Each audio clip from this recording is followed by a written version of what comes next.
the new Tiger Woods book about the one year he won the Masters where he shot the front nine was what he shoot like 40 or something like that. It's just and he bounced back as Tiger Woods would do. But if it's really going to be a slow day, then Tiger's going to play, as most people will have to play, most of these golfers will have to play some holes tomorrow to finish round one and then play round two. Now you're talking about a longer day for one of the more hillier golf courses that they play on.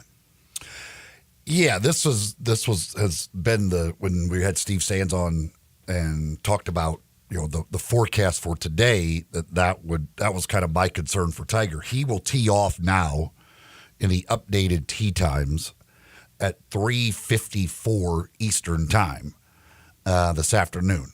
That's assuming there's no more delays or anything like that. If everything goes as planned, he will be at 3:54 Eastern time. So sunset is at 7:57 in Augusta. So I don't know, They don't play in 4 hours. No, and so how many holes can he get in today? That's a good question. We'll see. But the idea then tomorrow, he has to get up early, go out there. First of all, he's got to trudge through the wet conditions today, which is not good for him. Then tomorrow, get up early, go finish his first round, play a second round, him walking more than 18 holes in a day. I don't know that he can do it. I don't know. I don't think he will finish this golf tournament one way or another. I would be stunned if Tiger Woods plays 72 holes of golf. I just don't think he can do it on this golf course. Tiger will be playing with Jason Day and Max Homa. Yesterday, it was all about the par 3 contest. We know about the par 3 jinx. If you win the par 3 contest, you don't win the Masters. Ricky Fowler shot 5 under yesterday to win the par 3 contest. So maybe, as the announcers were saying yesterday, if you watched any of it, possibly the reverse jinx, because Ricky, the last 2 years, has finally got it back to where he once was, where he was competing in majors. Fowler has been really good the last couple of years, so maybe Fowler ends that jinx and has a great run, and I'm sure that would be a popular dub if Ricky Fowler can win the green jacket. As far as the par 3 contest is concerned, it's always fun to watch. There were 5 holes in one yesterday. One of them was not Bryson DeChambeau, but he did pop one in on the fly. I don't know which hole it was, but he had put his first shot, his tee shot, into the water, so he was hitting 3 from the tee and knocked it in on the fly for a par. But again, 5 holes in one. And it's significant to these players because, first of all, it's Augusta. Second of all, they get crystal when they do these things, when they get the holes in one, when they get the eagles during the tournament. So they love accumulating the crystal. And yesterday was all about the families and their kids running around. It was a good time. Always is. Yeah, it's as like a lot of players talk about. It's kind of the calm before the storm. It's just such a relaxed day, and to bring the family out there is always fun for them. And you got kids running all over the place and having a good time. Caddies taking shots and all of that stuff. It's fun. It's an entertaining little thing to watch. Did you watch, by the way? Yep, I watched all the afternoon stuff. I didn't watch the early, but I watched the afternoon. So you saw this then. It was the group of, I think it was Hovland, and was he playing with Wyndham? I forget who he was playing with, but they had a Japanese player. And his caddy, little tiny Japanese girl, gets up there, and you could tell she knows golf. She plays golf. First of all, she's the caddy, so she knows golf. Did you see that swing? She put that thing, about 6-7 feet? Yeah, she's pretty good. I mean, when she's his actual caddy, she's obviously probably a pretty good golfer. It wasn't just hey, it's my girlfriend carrying my bag today. Exactly. She is his actual caddy for the tournament as well. But yeah, it's the thing though, and I don't know through the years how many, they talk about the jinx, but now nobody even turns in a scorecard for the par 3 contest. I don't know if it's because they don't want to win it because they really think the jinx is real. There were only 16 people who actually competed yesterday. Really? Yeah, because people let their caddy putt or their kids putt. Like, So they're if you don't take all the DQ'd. shots, obviously you're like, so like there literally were 16 scorecards turned in yesterday, and most of them are guys who I'm telling, like, literally have zero chance at winning the Masters anyway. So like the idea of the jinx, like, again, maybe back in the day there were a lot more people who were actually competing in the par 3 contest and tried, but nowadays, like, there's very few guys who are actually trying to win the par 3 contest because they don't even turn in a scorecard. Yeah, but what it tells you is that they are afraid to win the par 3 contest and they hand in a score that's really low because they believe in the jinx. That's why it happens. No, they let their caddy hit the ball or their girlfriend who's caddying for them. But if it was something that was big and there wasn't this jinx, because we know how superstitious athletes are, then I bet you they would be playing. They would be playing and they would go all 9 holes and they would hit every shot. Fowler did. It didn't bother him.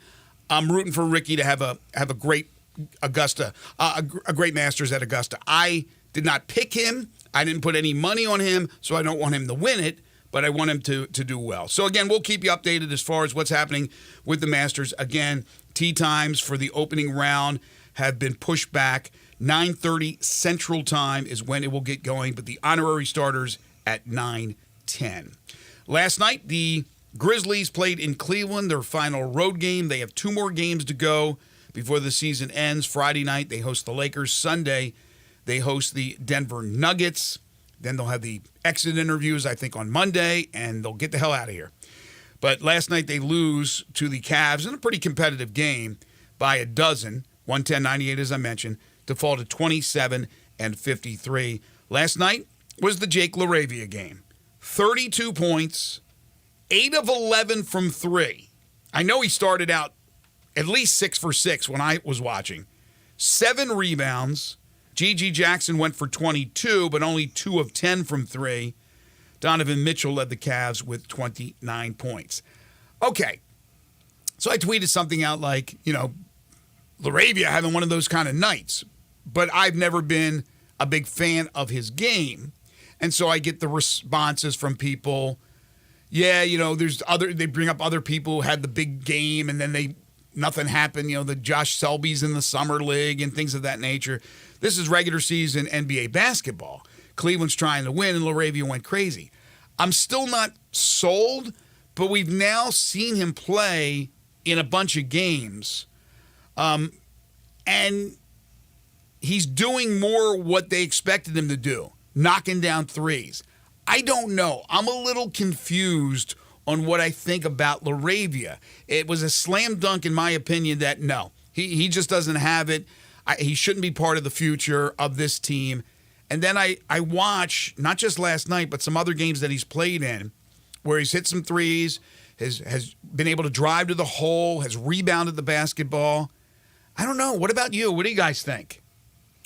Well, as I've said all along, like, what I want to see out of Jake LaRavia is the ability to make threes. That's what's going to make him an NBA player. He's got to be able to make threes. And he is, since he's been healthy and actually gotten consistent time, like, he's shot, and I don't know what exactly his percentage has been over this. He's had some really good games. He also had a couple of games, like he had one where he was 0 for 7, things like that. But this is what he has to be able to do, knock down threes. I got to see it at the G League level when he would come down to the hustle. He would knock down threes. When he got to the NBA level, he couldn't make threes. And Jake LaRavia not making threes is not an NBA player. Jake LaRavia making threes is an NBA player. So if he can continue to do that and stay healthy, I think there's certainly a spot in the league, whether it's with the Grizzlies or whether just his ability to show that he can make threes makes him a tradable asset, whatever. Not 8 for 11. He's not going to do that every night, but just that ability to knock down threes on a fairly consistent basis keeps him in the NBA. Because at his size, like, he's going to get his shot off. Like, that's the thing. Like, he can rebound. He can do some other things because of his size.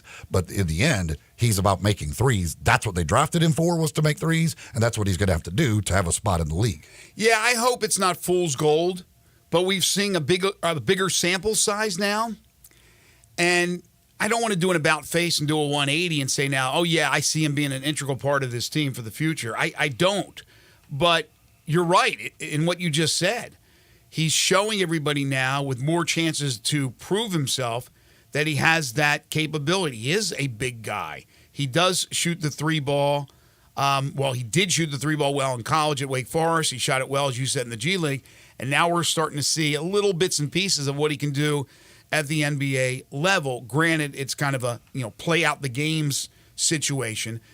The deal is, though, next year, and I guess it would all matter, too, if the Grizzlies are going to wheel and deal and if anybody would be interested in him and he's trade bait for somebody. But when you look at the team for next year, assuming they're all healthy, there's no run for him. There's just not enough opportunities. You're looking at the emergence of Vince Williams Jr., the emergence of G.G. Jackson, not to mention all the stars that'll be coming back. Now, a big decision would be obviously with what happens with Kennard. But LaRavia at least is making it interesting and should be in your minds as well, folks, because he has had now a pretty decent sample size and is starting to showcase his goods, what he can do. Elsewhere in the NBA, big news from Boston yesterday. Drew Holiday gets a contract extension, 4 years, $135 million. Is Boston over the cap? I mean, I look at Boston with Tatum and Brown and Holiday. Yeah, they're over the cap. They got to be, right? Way over, right? Luxury tax, I'm sure. Yeah, they have to be, but it must not be a problem for them because, again, they just inked Holiday to 4 years and $135 million. Last night, Denver gets a win over Minnesota. Minnesota did not have Cat. They did have Rudy Gobert, but Jokic is he's unstoppable. And Denver gets the dub. So they have, a game lead now? They are one up on Minnesota and OKC. And I redid the thing from what I understand now. OKC would actually win the three-way tiebreaker if all three ended up in a tie. And Minnesota would win the tiebreaker against Denver. So Denver, to win it and be the number one seed, by what I figure, has to win it outright. Any tie, they lose the tiebreaker. So that's good news for Grizzlies fans that are planning to go to the game on Sunday. Good chance that you'll see their stars. Yeah, if they are, I would. If they care about being the one, I would assume they're trying to get the number one seed, but they may not care. I have no idea. I would think that, yes, with an opportunity, if that opportunity is there, that a win gives them the number one seed and a loss does not.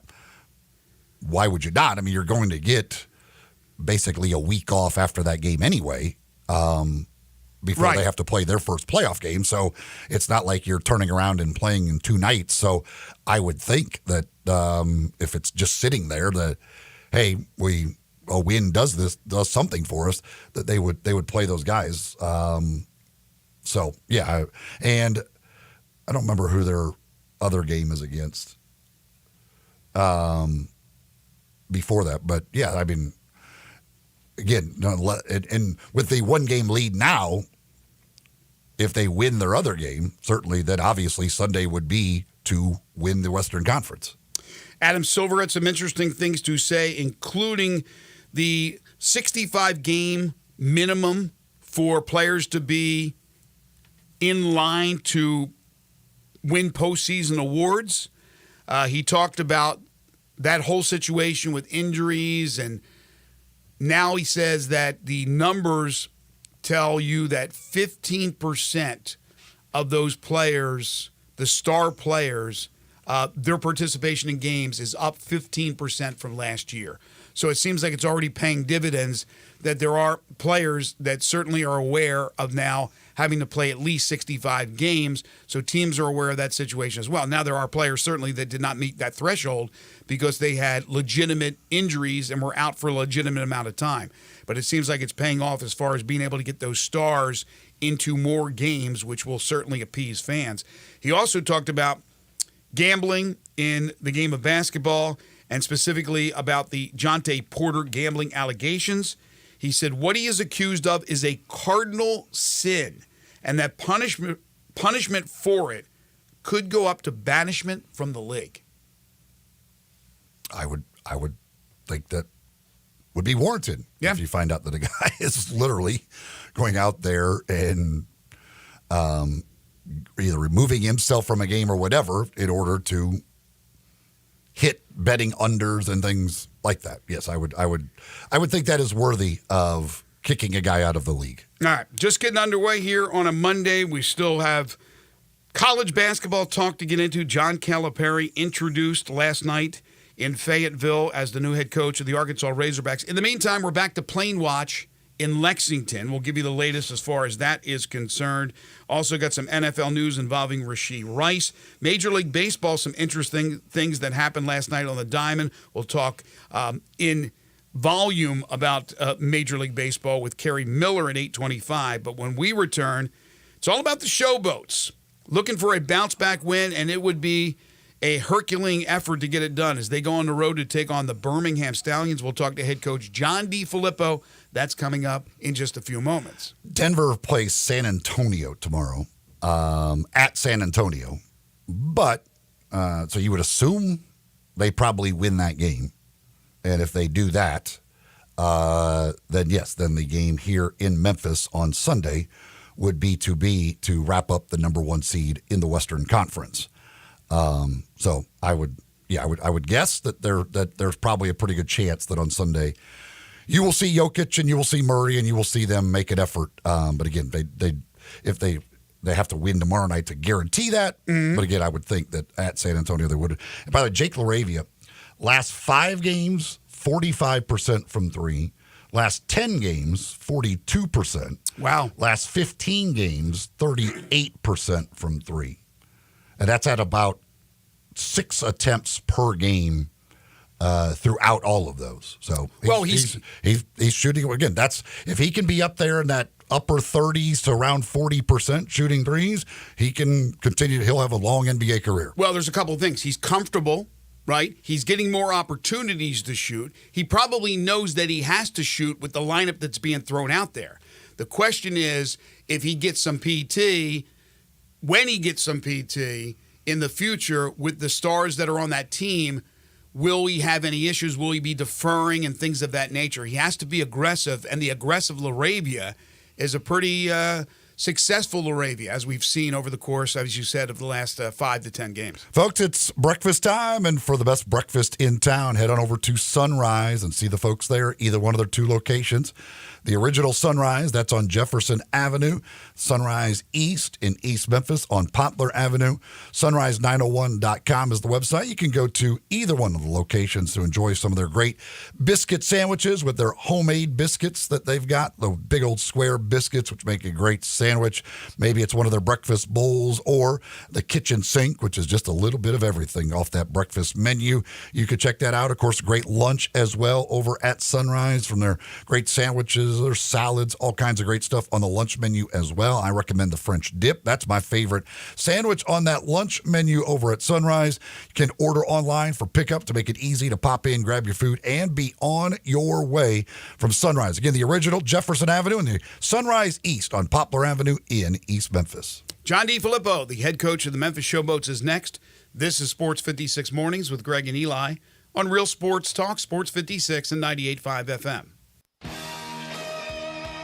Add a little fun to your lunch break. Join Johnny Radio for Sports 56 Happy Hour from 11 to 1 every weekday on Sports 56 and 98.5 FM. I'm Gary York. I'm the service director at Lexus of Memphis. Our service department wants to be more than just a place where you get your oil changed. We do glass repair, windshield replacement, recalibration of your camera and sonar systems, even wheel repair, tire replacement, all the things you would expect from a luxury automotive dealer. Please check out our website. You can schedule your appointment, check out our specials, hours of operation, or if you'd like to do it in person, please reach out to one of our associates at 901-271-5199.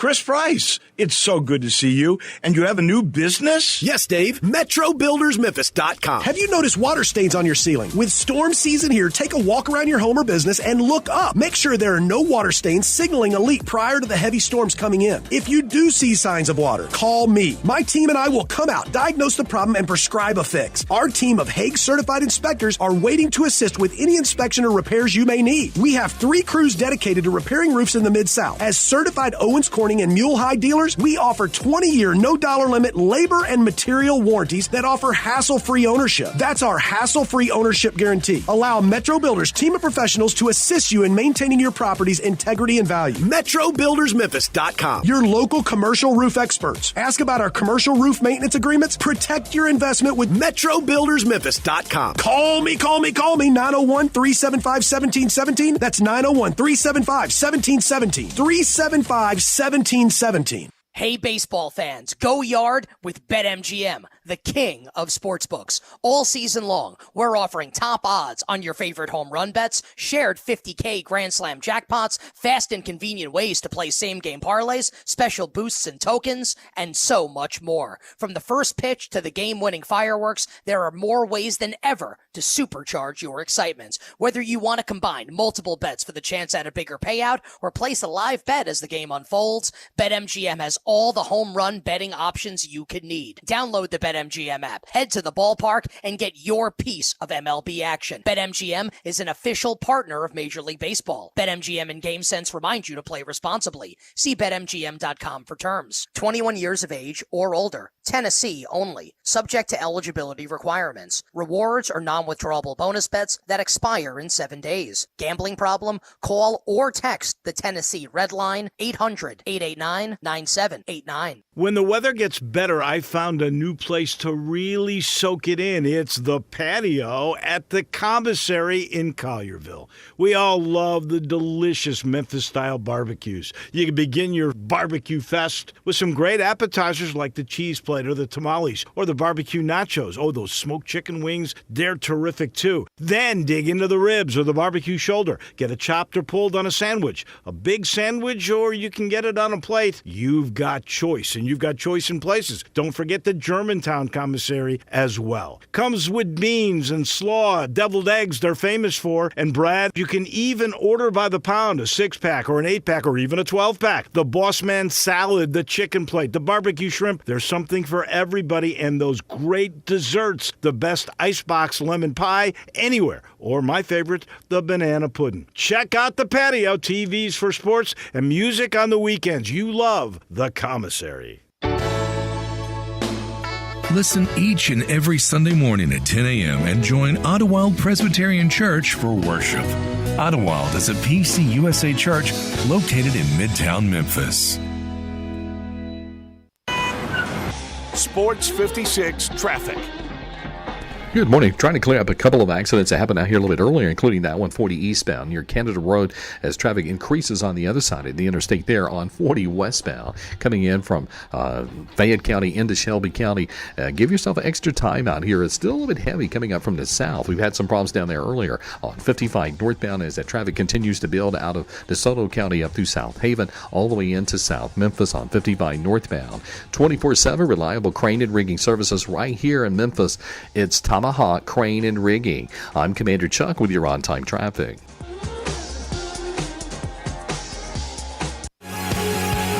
Now back to Sports 56 mornings on Sports 56 and 98.5 FM. This hour brought to you by the Big Green Egg. Here once again are Greg Gaston and Eli Savoy.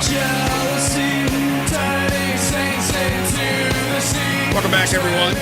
7:30 is the time. John DiFilippo, Showboat's head coach, will join us in just a moment. From the NFL, Ian Rappaport, Tom Pelissero reporting that Nick Chubb's going to stay in Cleveland. They've agreed on a reworked contract for the upcoming season, lowering his base of $11.775 million with a chance to earn it back in incentives. Of course, he's coming off a serious knee injury, but they have Nick Chubb back in the fold, and if his knee will cooperate, that's another weapon for the Cleveland Browns this upcoming season. We've talked about the the plane watch. We're on the plane watch with Scott Drew's family. We'll get to that a little bit later on in the hour. We'll talk about John Calipari, who is now the head coach of the Arkansas Razorbacks. And boy, did that look weird yesterday. It looked weird. It sounded weird. But for Razorbacks fans, I know they're excited about it. In the meantime, the Memphis Showboats look to bounce back, and they have a tough schedule coming up. They will play in Birmingham this Saturday at 6 o'clock. They will follow that up with a road game 2 weekends from now in St. Louis against the Battlehawks after last week's 20-19 loss to San Antonio. The Showboats now stand at 1-1 on the season. We are very pleased to be joined once again by the head coach of the Memphis Showboats. He's John DiFilippo. You can follow him on Twitter at UFL Coach Flip. Coach, how are you this morning? Hey, good morning, guys. Great to be here. Great to have you on again. So how long in the coaching industry does it take the coach to get over what happened last Saturday, and then how quickly do the players get over it to start to concentrate on the big game you got coming up Saturday? Yeah, let's see. Physically, as a coach, you got to get over it fairly quickly. I gave myself until the wheels were back down in Arlington from Memphis, which was a lot later than we expected. Our plane was about 5.5, 6 hours late, adding salt to a wound. Honestly, to be flat out, I'll never get over that loss. And because you work so darn hard, you want it so bad for our city, for our players. I'm not over a lot of losses, any loss in my career, to be quite honest with you. I mean, it's just you work so hard, you want it for so many people, and it doesn't come to fruition for you. And you go back. I'll think about plays in that game for years on end. And not only just because the ball didn't bounce the Showboats' way. Okay, what could we have done different in that situation? How could we have coached that different? All those things that go through your brain as a coach, which I think at times is good. Right. Because it doesn't affect your mental capacity. It doesn't affect next week, but it brings you back. Hey, remember when this happened when we played the San Antonio Brahmas? Hey, in training camp, we better have a drill where we get on the football even when 7 referees are blowing their whistles. You know what I'm saying? Right. So that to me is where you're always learning and growing as a coach. How have the players responded in practice this week, getting back on the field? Has it appeared as though they've put it behind them? Absolutely. I'll tell you, this week's been our best week of practice. It really has. And, we're starting to, X and O wise, we're starting to gel. I mean, there's a lot of new players on this team and in an offense that's sometimes not easy, all the time. We have a new quarterback, and everybody's new on offense. A lot of our defensive pieces are the same with our same coordinator, but pretty much everyone on offense is brand new. And so offensively, we're still not quite there yet. We're getting there, and each day you can see it's just getting better and better and better and better. Well, one of the points you emphasized after the game was, I'm not going to say ineffectiveness because you put points on the board, but you'd rather have the touchdowns than the field goals. I'm talking about red zone offense. What did you see from your team, and how can that be more effective where you're scoring touchdowns? Yeah, we're just a half a click off, just a half a click, and we just gotta get there, and I feel bad. It's like being invited for dinner and only being offered hors d'oeuvres. And you gotta, where's the steak, man? You know what I mean? Right. And so, hopefully this week, we'll be eating some steak in the end zone, and we gotta be better there. I have to be better there. So this week we gotta be better to beat these folks. A lot of fans have been, since that game, a lot of people on social media complaining about the whole 4th and 12 option instead of an onside kick. And obviously any rule like that, it always sucks when it goes against you. If you get to do it yourself, if you're a San Antonio fan, you love the rule. But I get it. Certainly I think why the league does it is exactly what happened. They want to keep teams in it. They want to keep excitement at the end of a game because onside kicks have basically gotten, in the NFL, impossible to recover. But what is it with that rule in place? Does that change the way you have to coach late in a game, whether you're when you're up by 1 or 2 possessions? Absolutely. I mean, you're never up by enough. Yeah. And unless you're up 3 scores with, little time left, I mean, it's never enough. You got to keep the pedal to the metal. And I agree. I think it keeps it exciting. I think keeps, obviously viewers involved and viewers tuning in. And I get it. The problem I don't really have a problem with the 4th and 12. The problem I have is when there's a play of that magnitude, when there's a play that is in the game that's that big, a magnitude of I don't know why it wasn't reviewed. You know what I mean? Right. Right. That was my biggest complaint on that. And when it's that close in that point of the game, you have to review that. And so, and if they got it, they got it. Then cool. We have to do better on defense. We have to do better as a team. But let's just take a peek at it when we have the technology. So that was my complaint. I actually kind of like the rule. Like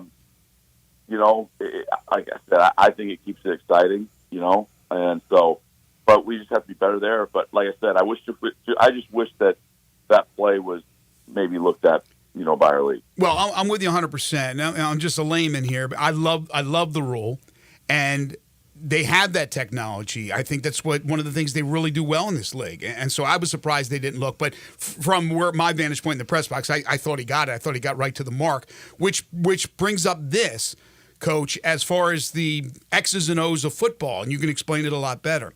I'm thinking, okay, you got one shot. If you don't get to the 40, you give up the ball, the game is over. So I don't think you're looking to be tricky as an offense, right? You're just trying to get somebody to that mark, throw them a pass, and get the first down.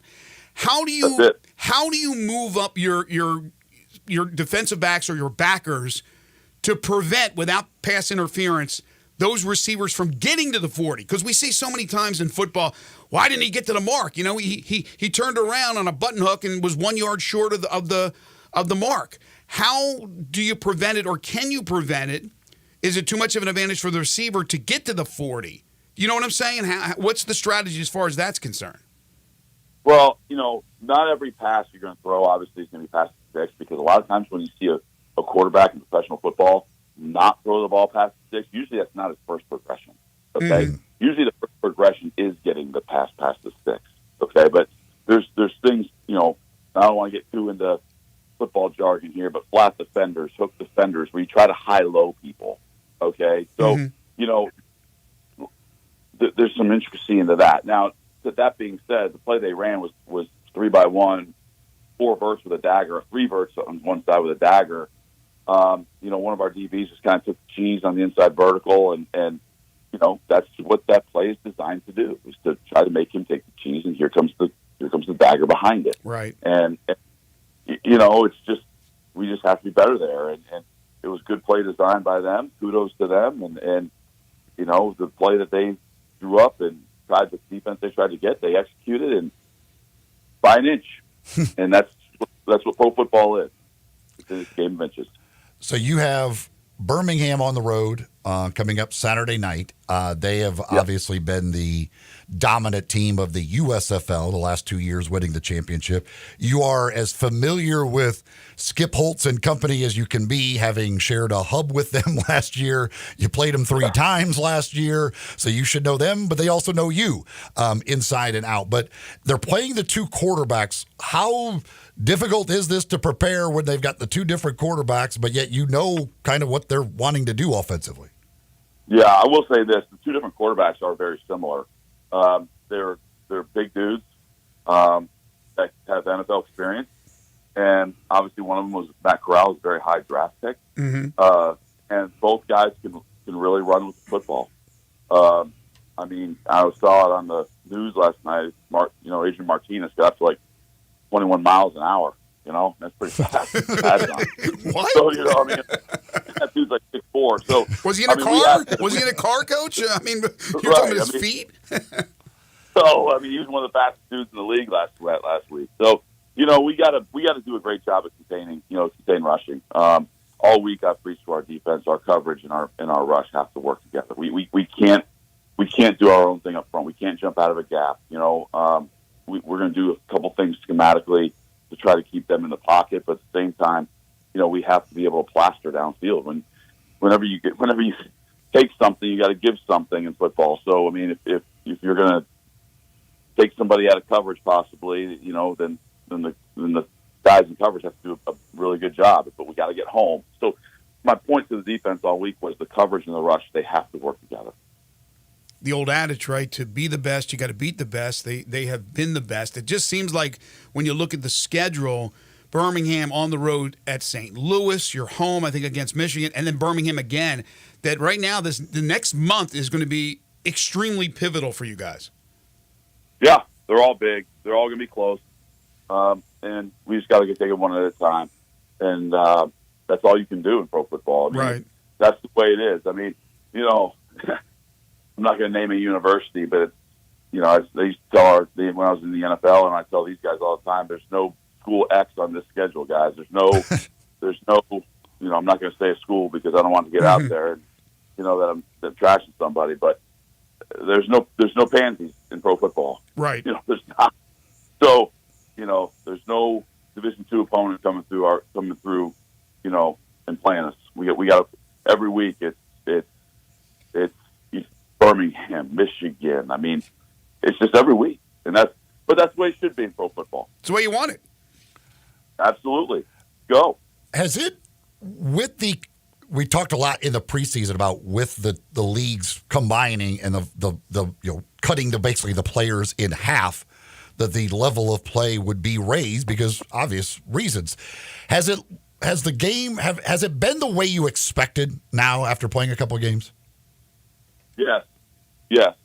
And I expected the defenses to be ahead of the offense. And that's where, scoring's not as high as it was last year. You've got, you're going to see offenses kind of coming into fruition here in the next couple weeks.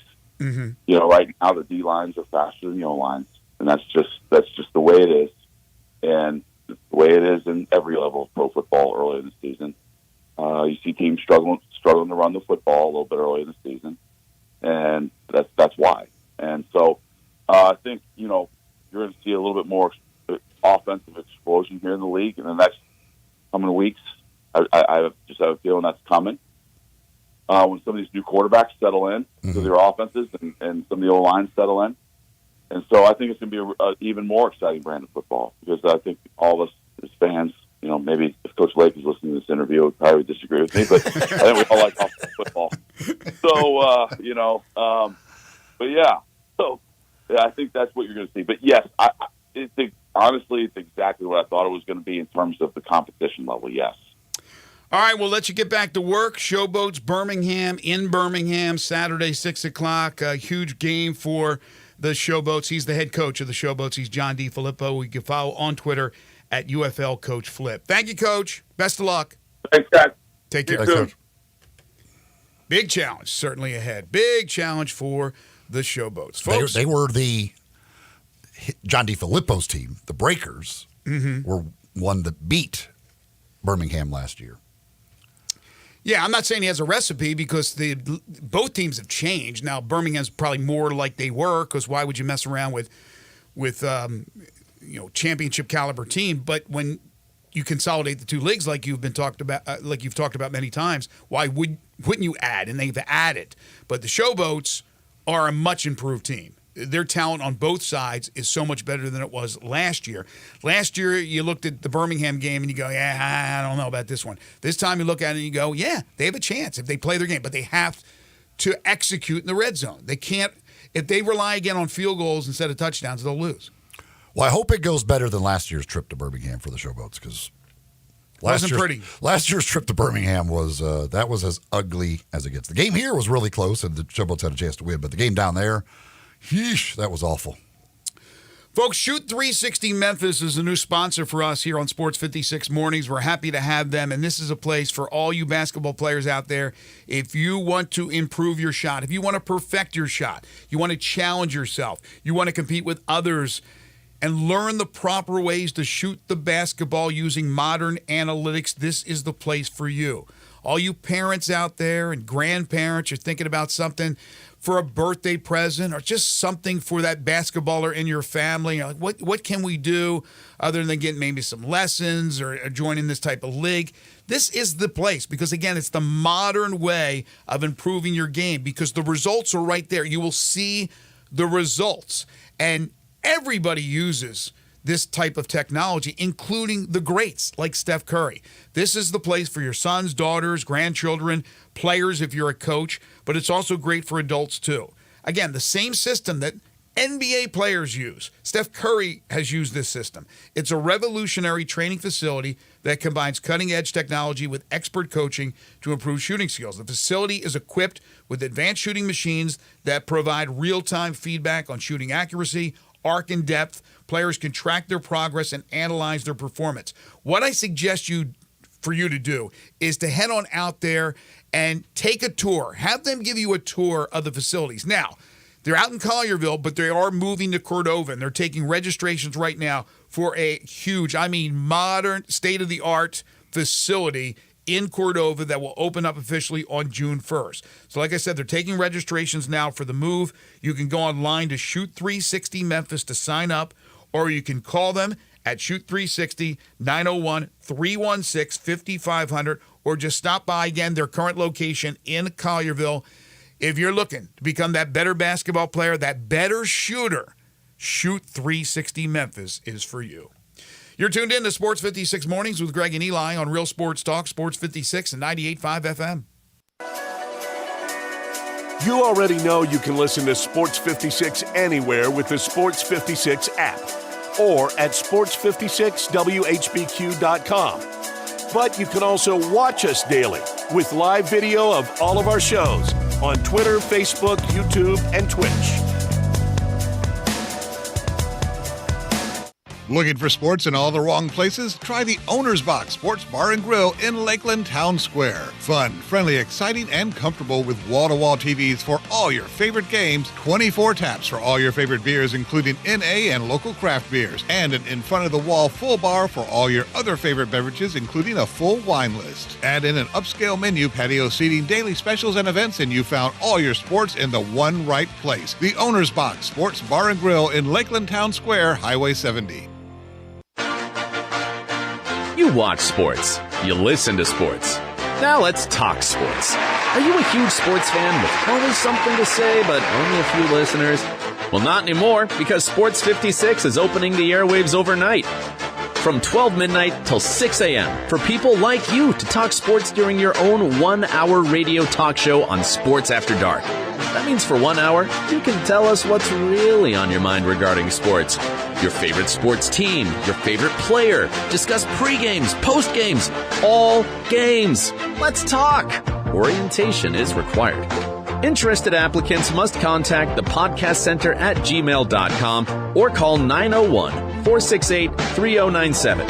That's the podcast center at gmail.com or 901-468-3097. Amateur and professional talk show hosts encouraged to apply. Required orientation is Saturday, April 13th, or you can take it online. Is your home screaming for an upgrade? Listen closely because Choate's Air Conditioning, Heating, and Plumbing is about to make your day. First up, say goodbye to cold showers and hello to endless hot water with our tankless water heater upgrade. Not only does it save space and energy, but it also keeps the hot water flowing exactly when you need it. And here's the kicker. Switch from your old tank to a sleek, efficient tankless water heater now, and Choate's will hand you a $500 credit. Yep, you heard that right. $500 back in your pocket. But wait, there's more. Clogged drains are a hassle no homeowner wants to deal with. With Choate's special offer, get your drains cleared for just $93 or it's absolutely free. That's our guarantee to make it drain or you don't pay a dime. So why wait? Call Choate's today at 347-8086 or visit us online at choateshvac.com. And remember, Choate's, let our family serve your family. Mentor Memphis Grizzlies is back hosting its third annual Mentoring Matters Summit of Tennessee, April 25th through the 27th. This hybrid summit has 2 days of virtual sessions with a free day for youth and their mentors at Tom Lee Park. Register today by visiting grizzliesfoundation.org/TN Summit. Now back to Sports 56 Mornings on Sports 56 and 98.5 FM. This hour brought to you by the Big Green Egg. Here once again are Greg Gaston and Eli Savoy. Well, they're doing a little plane watching down in Texas. Last night, a plane landed in Temple, Texas, not far from Waco, and it originated from Lexington, Kentucky. And who got off the plane? Not Scott Drew, but the Drew family. So apparently that's a thing. They went to Lexington, probably to check out the city, see what's up with Lexington, and whether or not they will want to move with their head coaching father and husband, Scott Drew. I would imagine that today we will hear some news one way or the other. I got to think that, once the family gets on the plane and heads to that destination, I'm sure that even though he has, laid down some pretty deep roots in Baylor, he's been there or at Baylor in Waco for, 2 decades now, that it's harder to uproot the family. But this is Kentucky. This is a premier job. So I imagine that we'll find out pretty soon today that Scott Drew's heading to the University of Kentucky. I don't know that for a fact. I'm guessing. Reading the tea leaves. Normally, when it gets this far down the line and we haven't heard anything to the contrary, as long as they can get a contract agreed upon, which I would assume Kentucky will come up with enough money to be able to do it. The thing is, when Cal left here, there were a lot of people that wanted Memphis to hire Scott Drew. Right. They did not. Wish they would have. And who knows what he would have done at Memphis. He would have been gone by now, certainly. Well, or Kentucky could have came and stole Memphis' coach again. Possibly. So already the reports are that they have made inquiries about the Texas Tech coach. Who's that, McCaslin? Yes. Grant McCaslin? Yeah. So there's the domino effect. Again, if he leaves, they could steal the Texas Tech coach, and then Texas Tech would have to fill that position. That's just the way it goes with that domino effect. So we should find out, I would imagine, sometime today. In the meantime, John Calipari introduced as the Arkansas basketball coach last night. Now, he coached at UMass, as everybody knows, before coming to Memphis, so he wore red up there. So I guess it shouldn't look too weird, but he's worn blue for a long time now, whether it be in Memphis or Kentucky. So to me, it looked a little strange. Obviously the fans were going cuckoo. They had a huge massive throng at the arena for Calipari. But even a larger ovation for John Tyson. As he said to 247 Sports, the expectation is that there will be about $3 to $5 million initially donated from him and boosters for NIL money. And all the chicken nuggets you could eat. That setting, like getting Cal in front of the audience that loves him because it's new, that is Cal's sweet spot if there ever was one. Like he can hold court like that. Like that is, there are very few better in that setting than John Calipari. He's got those people. That's his arena, literally eating out of his hands. Like it's just like he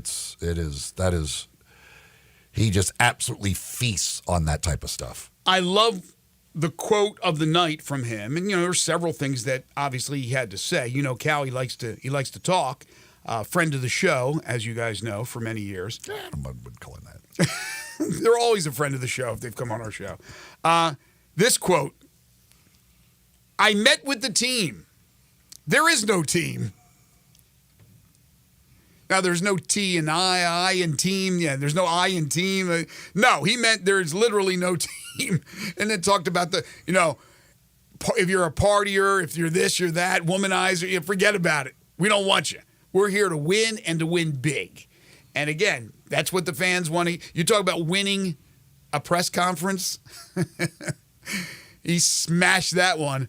But, yeah, there is no team because the players that are left may not be of his liking as far as the quality of those players.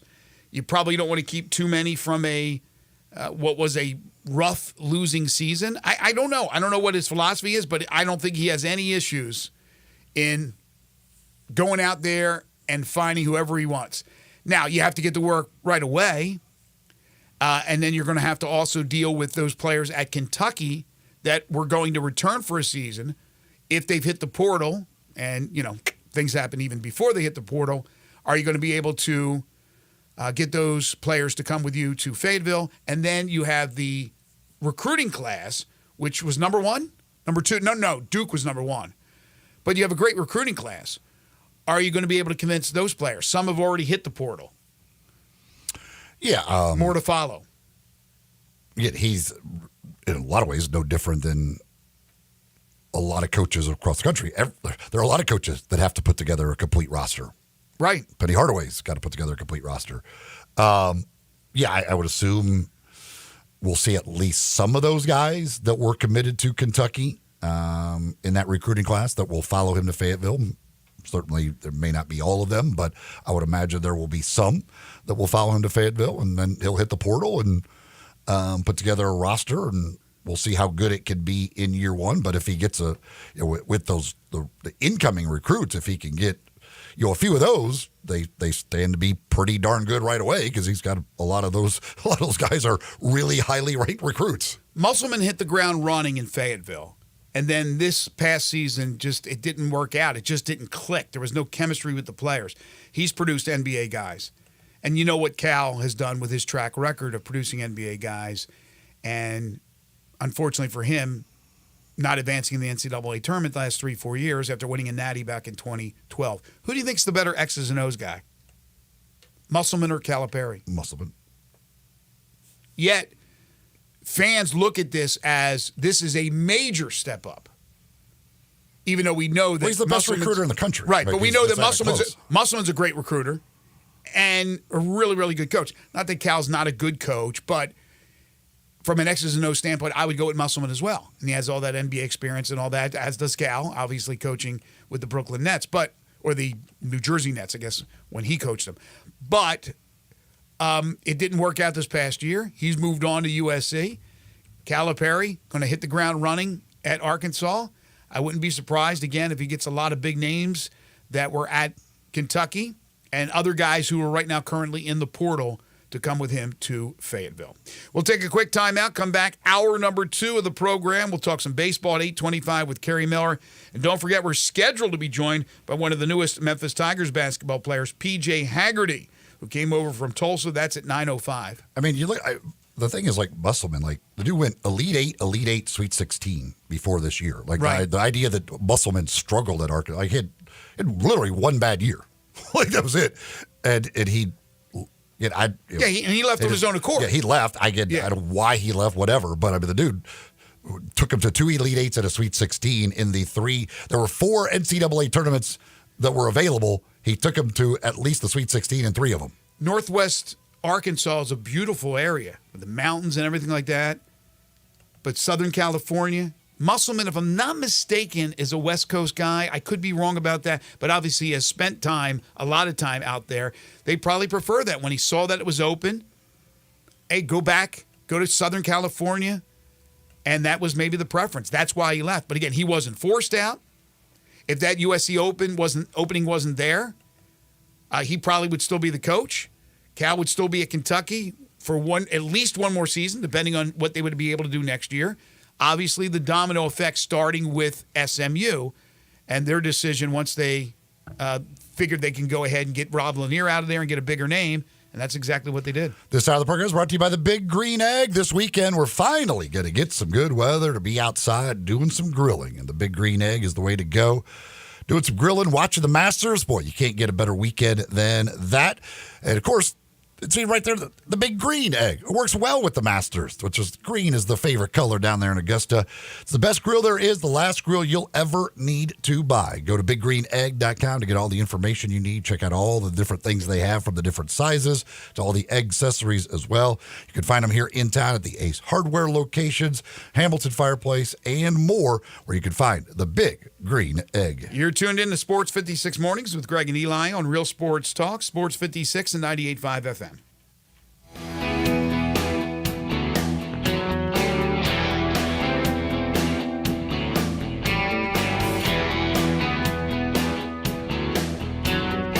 They're taking care of business in Memphis right on the river with Grind City Brewing and all of their great products. Look, this was a dream come true for a father and son duo. And if you have not been to that brewery right on the river, just to the north of downtown, you're really missing something special. And now you can't miss their products. Wherever you go, you see a brand new label. It's clean, it's beautiful, it's distinctive. You'll know Grind City Brewing, and of course you know their products like Poppy's Pills, that great Pilsner, or Tiger Tail, that very creative craft malt liquor. There's the new Thaddeus Amber Lager. That is absolutely a great light beer. There's the India Pale called Godhopper. It's outstanding. And then there's the Belga, the Belgian-style wheat ale. They keep bringing hits at Grind City Brewing. Hello, Memphians. Wake up each and every Tuesday morning weekly to Cup Club Early Morning Show. Cup Club Early Morning Show each and every Tuesday morning weekly, 6 a.m. to 7 a.m. right here on AM 56. Hosted by former Arkansas State Red Wolves Hall of Fame fullback Ricky Jemison. Enjoy special guest interviews, top sports local, nationally, and Monsters Game Pro Football League updates. Cup Club Early Morning Show right here on AM 56. You know our trusted partner TireRack.com for their fast, free shipping, free road hazard protection, convenient installation options, and their great selection of best tires, like the highly consumer-rated Yokohama Avid Ascend LX. But did you know they sell other automotive products? Wheels, brakes, suspension, just to name a few. Go to TireRack.com/Colin. TireRack.com, the way tire buying should be. Visit Frontier Western Store today for new shirts and boots. Frontier is your top Carhartt store in the Mid-South. There's thousands of in-stock shirts and jeans. They have the classic K87 pocket tee in every color they make, including new ones just released. Available small to 4X. Want new jeans? Frontier has you covered with super tough work denim by Carhartt. And you've got to check out their selection of Ariat jeans for men, women, and children. You'll love how easy it is to find the size and style you need. Have you seen Frontier's remodeled world-famous boot showroom? It continues to expand. New styles by Ariat just arrived, plus plenty of in-stock proven classics too. Whether you need work or dress boots, trust that Frontier's the place to come. See thousands of pairs of Ariat boots and thousands more by Dan Post, Corral, Durango, Rocky, Twisted X, and others. And Frontier's pricing is lower than online and chain stores, so you know just the local shop to visit. Frontier Western Store, 5880 Goodman Road in Olive Branch, and on the web at frontierwesternstore.com. Locally owned and operated since 1967. We are Sports 56, WHBQ Memphis, and W253DF Memphis. Flynn Broadcasting Stations. Oh, yeah. Sports 56 Traffic. Good morning. Cleanup continues on an earlier crash, 240 westbound, just past Mill Branch. That's why it's been a little bit slow out here for the last 30 minutes or so on 240 coming westbound between Airways and Mill Branch. Hopefully that'll improve here in a few minutes. It's a little bit busy over here now on 240 east up by, let's say, Poplar, where it's been slow on and off for the last few weeks. Hey, 24/7 reliable crane and rigging services here in Memphis, Tomahawk Crane and Rigging. I'm Commander Chuck with your on-time traffic.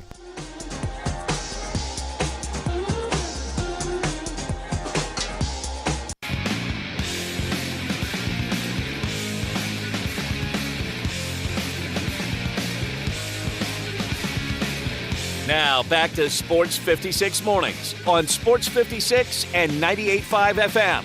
This hour is brought to you by James Gaddis Jewelers. To reveal the full spectrum of its dazzling color. Here once again, Greg Gaston and Eli Savoy. Welcome back, everyone. 8:04 the time, hour 2, here on Sports 56 Mornings, the Thursday, April 11th, 2024 edition. Greg Gaston, Eli Savoy, and Zach Boyd with you from the Family Leisure Studios. Family Leisure, where family and fun come together. Their spring sale continues. 2120 Whitten Road, just north of I-40. Currently 55 degrees. It will get up to 70 today, but we're going to continue to see rain, possibly thunderstorms, at least through the morning and the early afternoon, and then just straight cloudiness the rest of the afternoon. In the evening, though, things will begin to clear. We're looking at a 47-degree low for tonight. Excuse me, but clear skies. And then tomorrow, Saturday and Sunday look absolutely scrumptious. 70 and sunny tomorrow, 81 and sunny on Saturday, 80 and sunny on Sunday. Second hour of the program brought to you each and every day by James Gaddis Jewelers. They are your family's jeweler at 4900 Poplar Avenue, right between Mendenhall and St. Nick in the heart of East Memphis, on the web at GaddisJewelers.com. Locally owned and operated, been a part of the fabric of Memphis for decades now. If you want a jeweler with a terrific resume, you go to James Gaddis. He's a master jeweler, a certified appraiser, a diamondologist. He's graded by the Gemologist Institute of America. Yes, there will be a lot of folks getting engaged this spring, this summer, in the fall. And if you're looking for that special engagement ring, this is the place to go. They make sure that there's a price point to suit everyone's budget. So maybe you're looking for a $2,500 diamond ring or a $55,000 diamond ring, whatever the case may be. Head on over to James Gaddis Jewelers and talk to them about their diamond rings, their engagement rings, their wedding rings, their personally designed wedding sets, but all their other great jewelry, including watches and bracelets, necklaces, and earrings and pendants, gemstones of all types, plus one-of-a-kind estate and vintage jewelry, which they're adding to their collection every single day. They will take care of that jewelry for the lifetime of the jewelry. That's why so many people go back to James Gaddis Jewelers. They know that you are getting quality work, great people that will treat you like family. It's James Gaddis Jewelers, 4900 Poplar between Mendenhall and St. Nick, and on the web at GaddisJewelers.com.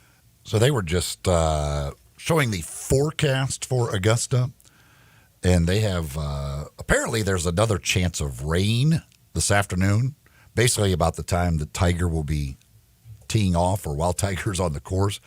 Now, I don't know if that's supposed to be more like thunderstorms where they would have to take them off the course, or if it's just rain that they'll be playing through.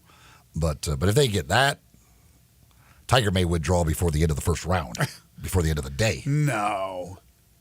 It's He going to be can't tough. walk. I know, but he won't withdraw until he struggles, but he makes the cut, then starts struggling in the third round, and then he quits.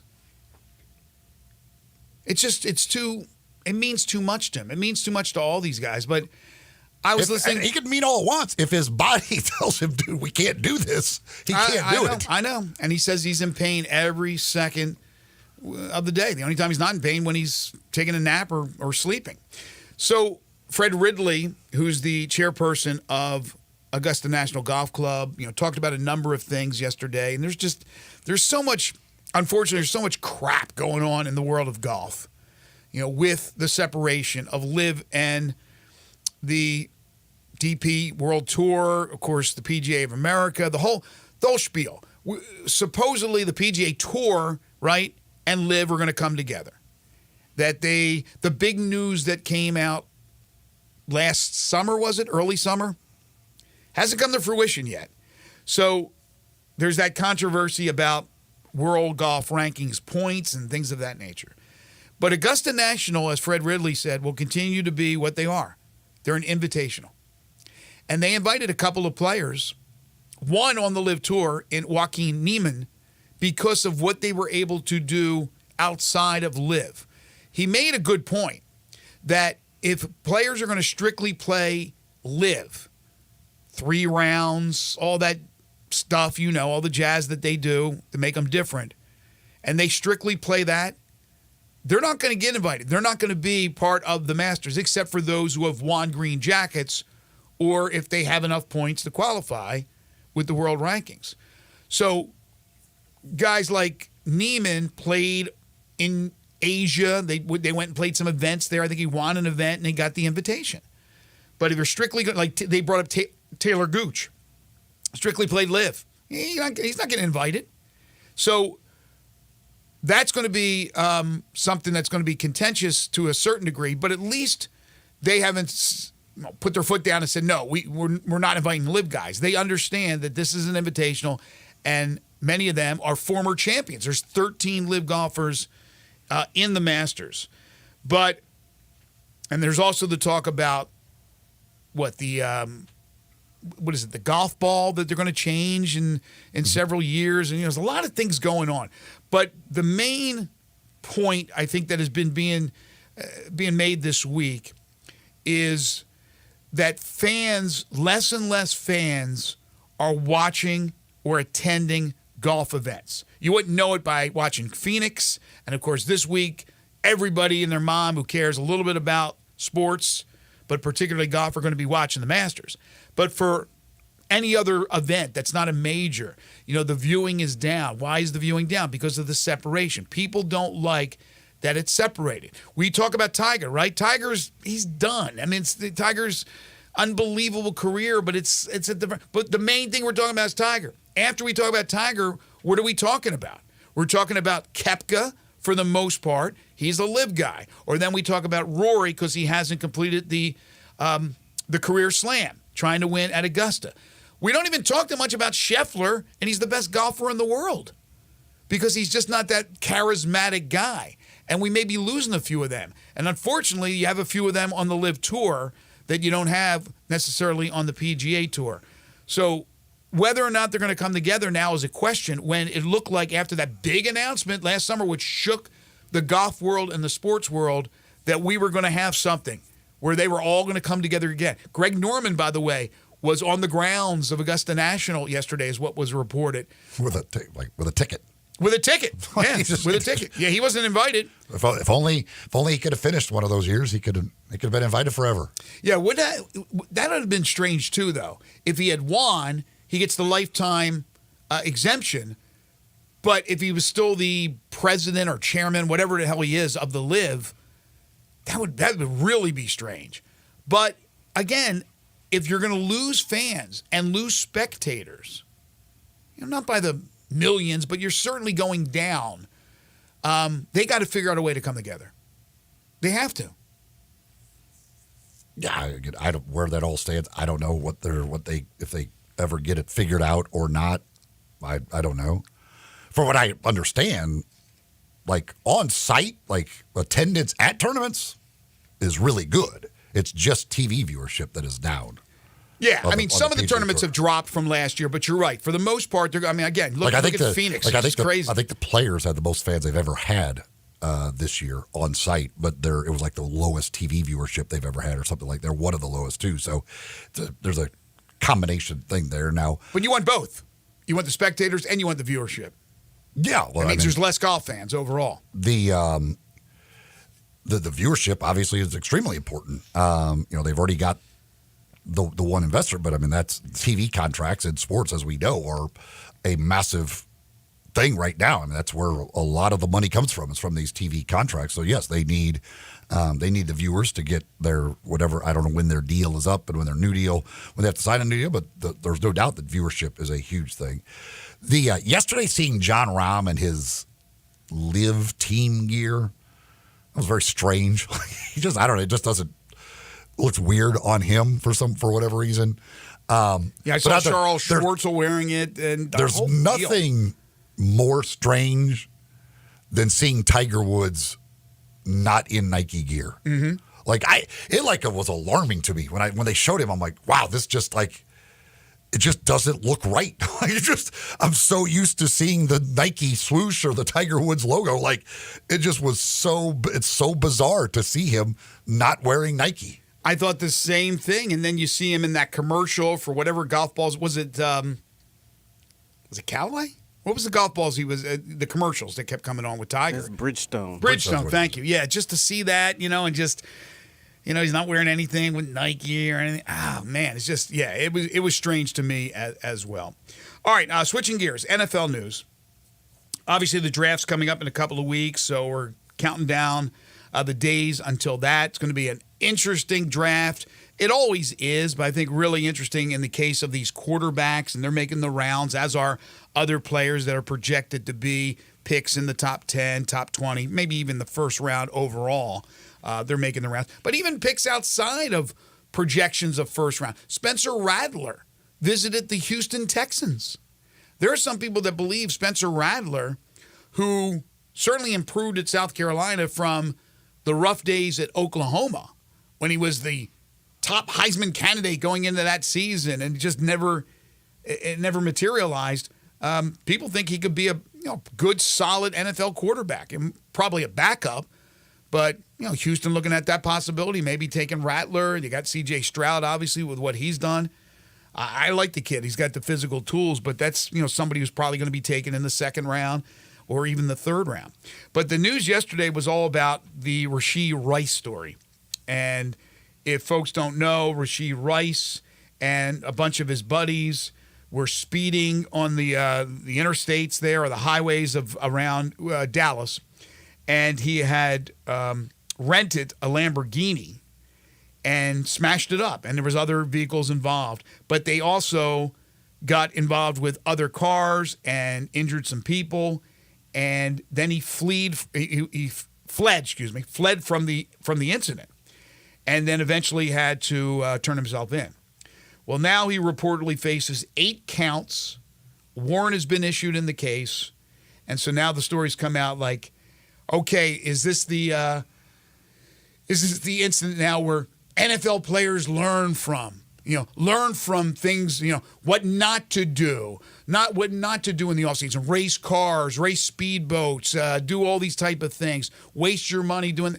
No, it's not a telltale, because people are going to do this still. Athletes are going to do this. They're still going to do stupid things. And it's not going to end with this. We've seen it before. We'll see it again. I mean, we had the kids from the players and the staff members from Georgia, speeding in their regular cars. But this one and that one can put other people in jeopardy. Could jeopardize lives. Not, your life is one thing. You're putting yourself in danger. But to jeopardize the lives of others. So I don't know what's going to happen, if he's going to end up doing jail time. Chiefs have not made any kind of an announcement whether or not they'll do anything. I guess a lot will depend on how the legal system plays out with him. But Rashee Rice was a nice little pickup for Kansas City and a nice extra weapon for Patrick Mahomes. Yeah, it really came on last half of last year and became the number one receiver on that team. I wouldn't think this would be a jail time thing. There's one count of aggravated assault, but everything, and then all the others are, there's one count of collision involving serious bodily injury, and then there's 6 counts that are collision involving injury. Obviously aggravated assault is a major thing. But he should count his blessings. Involving serious bodily injury, I guess certainly that's a thing. But yeah, I can't imagine. And now the NFL certainly will, I'm sure, suspend him for some period of time, whatever that might be. I don't know with Roger Goodell. But yeah, I wouldn't think this would be something that is jail time. Yeah, I don't think so either. Now he should count his blessings, because if he killed somebody, then he's going to jail, right? Manslaughter, whatever the case may be. But this, I don't believe, will be a cautionary tale for other athletes. They get bored. They want to do wild things, whatever the case may be. I mean, that's why you see a lot of stipulations in contracts as far as diving or jumping out of airplanes or diving off cliffs into the ocean or wherever it may be around the world. Doing things that people love to do, that have that built up energy. They have to release. They do these type of things, right? The adventurous type of stuff. But you have to limit yourself when you're an athlete, especially with those who have that in their contract, because there is a lot of money invested in you. Not necessarily right now at this point with the Rashee Rice, but you're talking about a guy who continues his progression. He's going to make a big contract or two. So you're just doing stupid things to put that career and really your life in jeopardy. Couple of texts on the Sissy's Log Cabin listener line on the golf PGA Tour. Matt texts in, says, yeah, attendance is not down, viewership is. And I don't think that they have to do anything or come together at all. It's a natural result of competition in the marketplace. They were going to have lower numbers for a little while, especially in the smaller tournaments with guys they don't know. Over time, these names will be known. Newer, younger players will come up, and there will be interest, and some of these viewers will come back. My opinion is eventually LIV will fold, and then the PGA is right back where they were before this all started. Well, his last sentence may very well happen. But no, I think you're hurt by having two separate. Remember the AFL? I mean, it was cool for a while, but then it merged to become what we have now, the NFL, with all teams. You didn't want two separate professional leagues.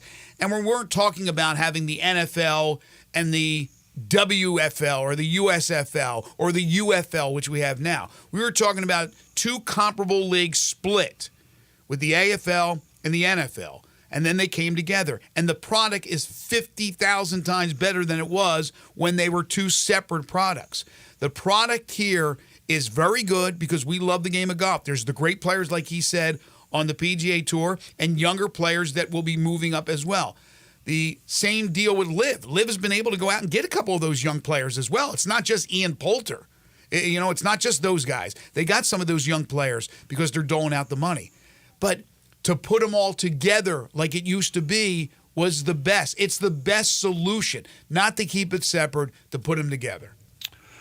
Another text says, I quit watching the normal tour tournament simply because of the hatred they have for all the LIV players.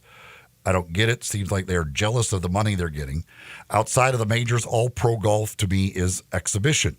Because of that, I think the LIV is better.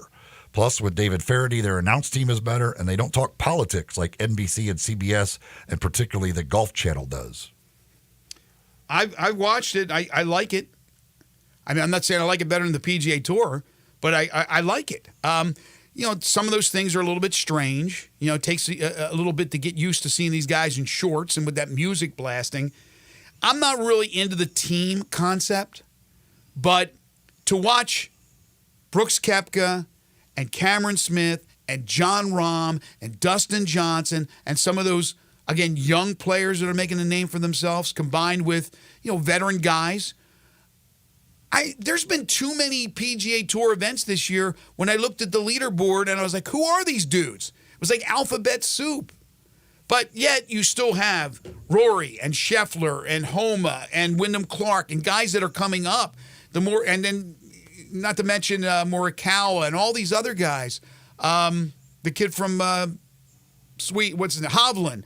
I mean, they're great players. There's more great players on the PGA Tour, more than there is the LIV. But I would love to have them all together. That's why this week is so special. First of all, it's the Masters. But second of all, you have the best in the world assembled. It's not the greatest field because in the other majors, you're going to have a larger amount. So you're going to have more players. With the Masters, they invite, you know, the amateurs come in. You have guys that have won around the world in different tours that may not be. And the first timers, it's usually tougher for them.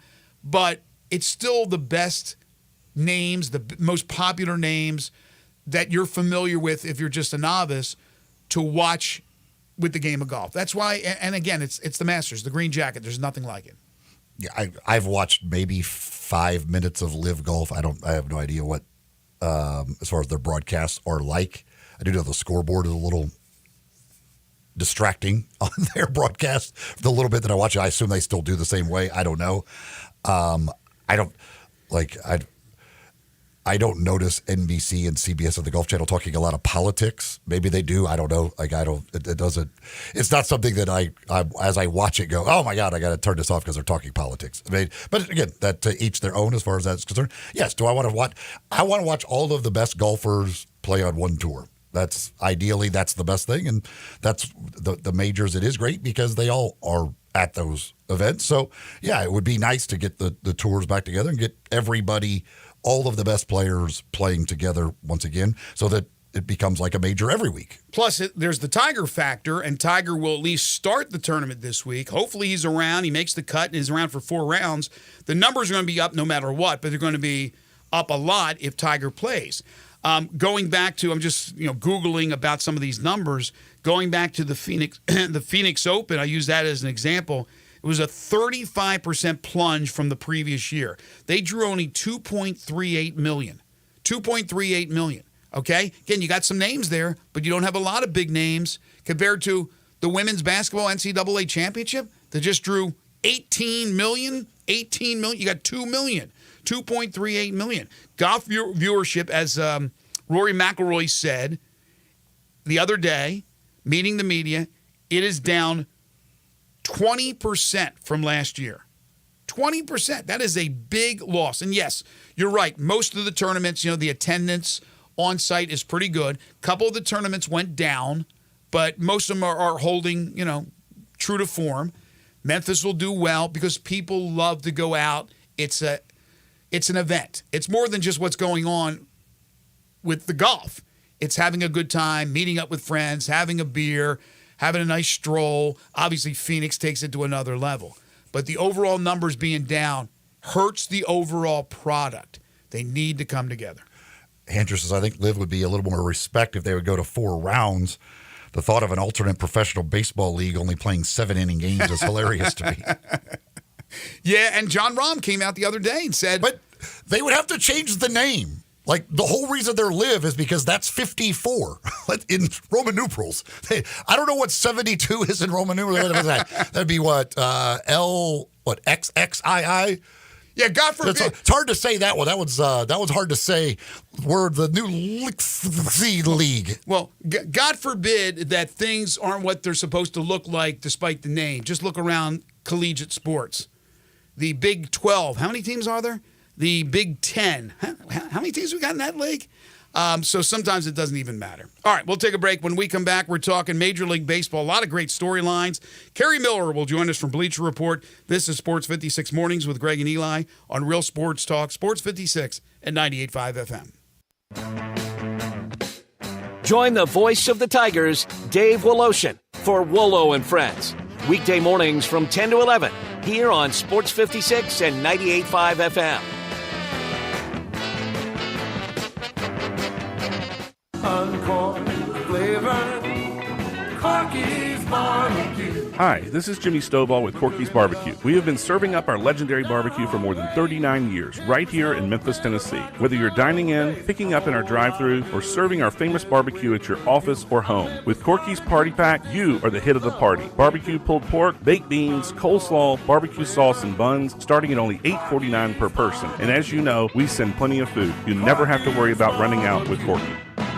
Uncorked flavor, Corky's Barbecue. Hi, this is Jimmy Stovall with Corky's Barbecue. We have been serving up our legendary barbecue for more than 39 years, right here in Memphis, Tennessee. Whether you're dining in, picking up in our drive-thru, or serving our famous barbecue at your office or home, with Corky's Party Pack, you are the hit of the party. Barbecue pulled pork, baked beans, coleslaw, barbecue sauce, and buns, starting at only $8.49 per person. And as you know, we send plenty of food. You never have to worry about running out with Corky. Make your next grill your last with a Big Green Egg. Smoke, bake, roast, sear, and grill, all with a lifetime warranty. Save money on fuel, eating out, and replacing expensive grills that cannot match the flavor of the Big Green Egg. Ready to cook in only 10 to 15 minutes with temperatures below 200, above 700, and anywhere in between with ease. Change your at-home cooking experience for life. Go to shop.biggreenegg.com. You know, the biggest reason people don't invest is because it's too complicated. Crazy. You'd rather have the cash sitting in the bank, earning less money, than use it. So you're not saving or investing. You're losing money month after month. It's depressing. If you're looking for an investment you don't have to check 10 times a day, Noble Gold Investments is your answer. Precious metals are simple, and Noble Gold Investments understands them. You'll get a dedicated American expert who will run you through your options and be your personal contact whenever you get in touch, no call centers, no hassle. Just simple, straightforward, and real. This month, Noble Gold Investments is giving a free quarter-ounce gold standard coin with every qualifying IRA investment. Just use the promo code GOLD. Go to noblegoldinvestments.com now. noblegoldinvestments.com. And if that's not a reason to put your money somewhere else, we don't know what is. Past performance may not be indicative of future results. Investing in precious metals, including gold, involves risks. Consult with your tax attorney or financial professional before making an investment decision. When you think about insurance and you want great value without sacrificing great service, I want you to think one place: the Eflin Insurance and the entire Eflin Insurance team. Matt and his group of professionals will access 10 leading companies to find the right home and auto program that fits your budget and your absolute needs. The Eflin Insurance team, the number 386-GER, 386-4777. Sports 56 traffic. Good morning. Trying to wrap up this accident out here on 240 westbound, just past Mill Branch. It's been crawling out here for a while on 240 westbound between Airwaves and Mill Branch because of this accident that's in its cleanup stages. We're hoping it's going to open up sooner than later. 240 east already running slow over here up by Poplar. Just be aware of that delay that has already developed. Hey, Weimer's Jewelry, 7525 Highway 64. They want you to know they are your full-service, family-owned jewelry store right here in the Memphis area. I'm Commander Chuck with your on-time traffic.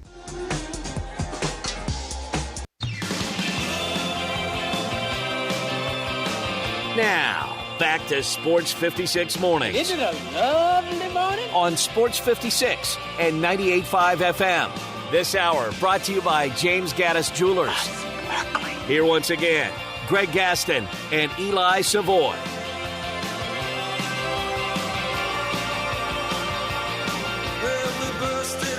Welcome back, everyone. 8:31 the time. Halfway home on this Thursday edition of Sports 56 Mornings. One more day of rain. It'll clear up tonight, and then we look to be in perfect shape for weather this weekend. Tomorrow, Saturday, Sunday, sunny. Looking at 70 for a high tomorrow, and in the low 80s on Saturday and Sunday, which means outdoor activities, such as maybe a little game of baseball. Time to talk some baseball with Kerry Miller. It's time to talk some baseball. Joining Greg and Eli is Kerry Miller from the Bleacher Report. Here's Kerry with Greg and Eli. He is Kerry Miller. Covers Major League Baseball, also college basketball at Bleacher Report. You can follow him on Twitter at Carrance James. Are you sick of the song yet? No, I am not. Although the thought of singing it right now when allergies are at their peak, oh my God, you'd lose listeners for sure. Don't tell me you can even come close to hitting that high note. No, never. All right, so controversy. There always seems to be some. This time I'm not talking about Shohei and the whole gambling situation, although we got more news about that yesterday. But I'm talking about the injuries to the pitchers, and we're talking about big-name injuries, including Strider, including Bieber, and others. So now the debate is, well, it's because of the pitch clock. They have to deliver a pitch a lot quicker, and then another one after that, another one, and so on and so forth. Others say, well, now they have to have this spin rate, a certain spin rate with their pitching. I don't know. Maybe there's a lot of contributing factors. I got a couple that I'll get to in a second here, in my opinion. But what do you think, Kerry? Is it anything, or is it just like some bad luck and some guys got hurt, or is there a trend that we got to be concerned about? Yeah, I think it's kind of all of the above. Like there's definitely some bad luck involved, and I think we saw this discussion really start to spike last season, obviously when Ohtani got hurt again and McClanahan got hurt, and then Sandy Alcantara for the Marlins. Then they lost Yuri Perez before the season even started. So it's like, in terms of pitchers on the IL with elbow injuries, it's about the same. At least last year was compared to normal seasons. It's just the names are bigger, so it's a bigger problem now. And I don't know if that's the sticky stuff. They're cracking down on that, but guys are still trying to throw as hard and as spinny and as, obviously in quicker succession than they did in years past. I think it's just kind of a combination of all those factors, and maybe the pitch clock is, to some extent, the straw that broke the camel's back, but I don't even know what you do about it, right? It's not like, in football when it's like, okay, there's a lot of concussions, we need to fix the helmets. What are you going to do? Tell guys to not throw as hard? Don't try to get strikeouts? Like, I don't know what the solution is, but we are approaching a point where something has to be done. Yeah, that's the thing. Like, it is, what is that answer? Because, again, to me, it's just like we just reached, like, the breaking point. Like, the human body, like, that arm is only capable of so much, and guys are just throwing so hard that something eventually is going to have to give when you do that over and over and over again. And whether there's 20 seconds in between it or whatever, to me, it's just the elbow can only handle so much, and this is going to be an issue.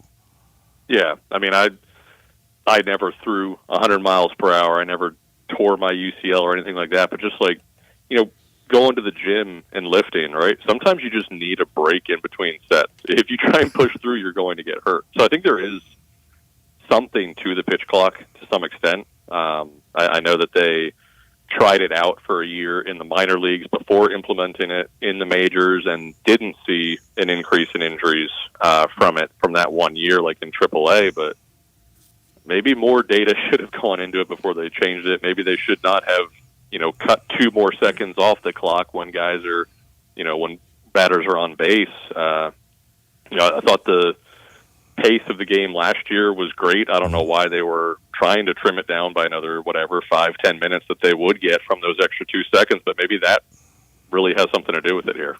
Well, I did exactly what you were saying to my shoulder, but I'm 62 years old and lifting weights at the gym, just trying to do too much stuff, which brings up one of the reasons I also think there might be issues in modern baseball, and I'm talking about the last 20 years, 30 years, as opposed to when I grew up and watched the guys in the 70s, late 60s, 70s, early 80s, when you had dudes pitching, I don't know how many innings those guys were throwing, but Gibson and Seaver and Carlton and Nolan Ryan and Randy Johnson going. I mean, come on, they pitched so much. Well, maybe weight training wasn't even close, I'm guessing, to what it is now. I think that is a big factor as well, with guys lifting weights, their muscles getting tighter. There's not enough room for it to expand with the got the connections to your muscle to your bone. What am I thinking of here? Tendons, ligaments. Thank you. That's exactly what I'm thinking of. Tendons and ligaments, that there's no room really to stretch because you're so much bigger because of lifting weights. I think that is a huge factor in this thing. Now, Glasnow was saying what you were referring to about the grip. He said he used to use sunscreen and rosin and kind of put it together. He says he wasn't trying to cheat the game, but he was trying to have grip. And now that they don't have the substance, they don't have the grip. And if you don't have the grip, that means you're holding onto it tighter, and that means you're throwing it hard with a tighter grip. You can do some damage there. So I agree with you. I think it's a combination of a lot of things, but I think, to me, the biggest difference is weight training compared to what it was back in the day, because those guys were not going out with arm injuries. They were pitching massive amounts of innings. Yeah, I think there's definitely something to that. And I know they've been complaining about kind of inconsistencies with the baseball itself. Right, and right. Obviously the ability to grip it as well. So, yeah, I feel like it's a confluence of a whole bunch of factors that has, like you were saying, brought us to a breaking point here. Felt like every day for the last 2 weeks, somebody else is out with a sprained UCL.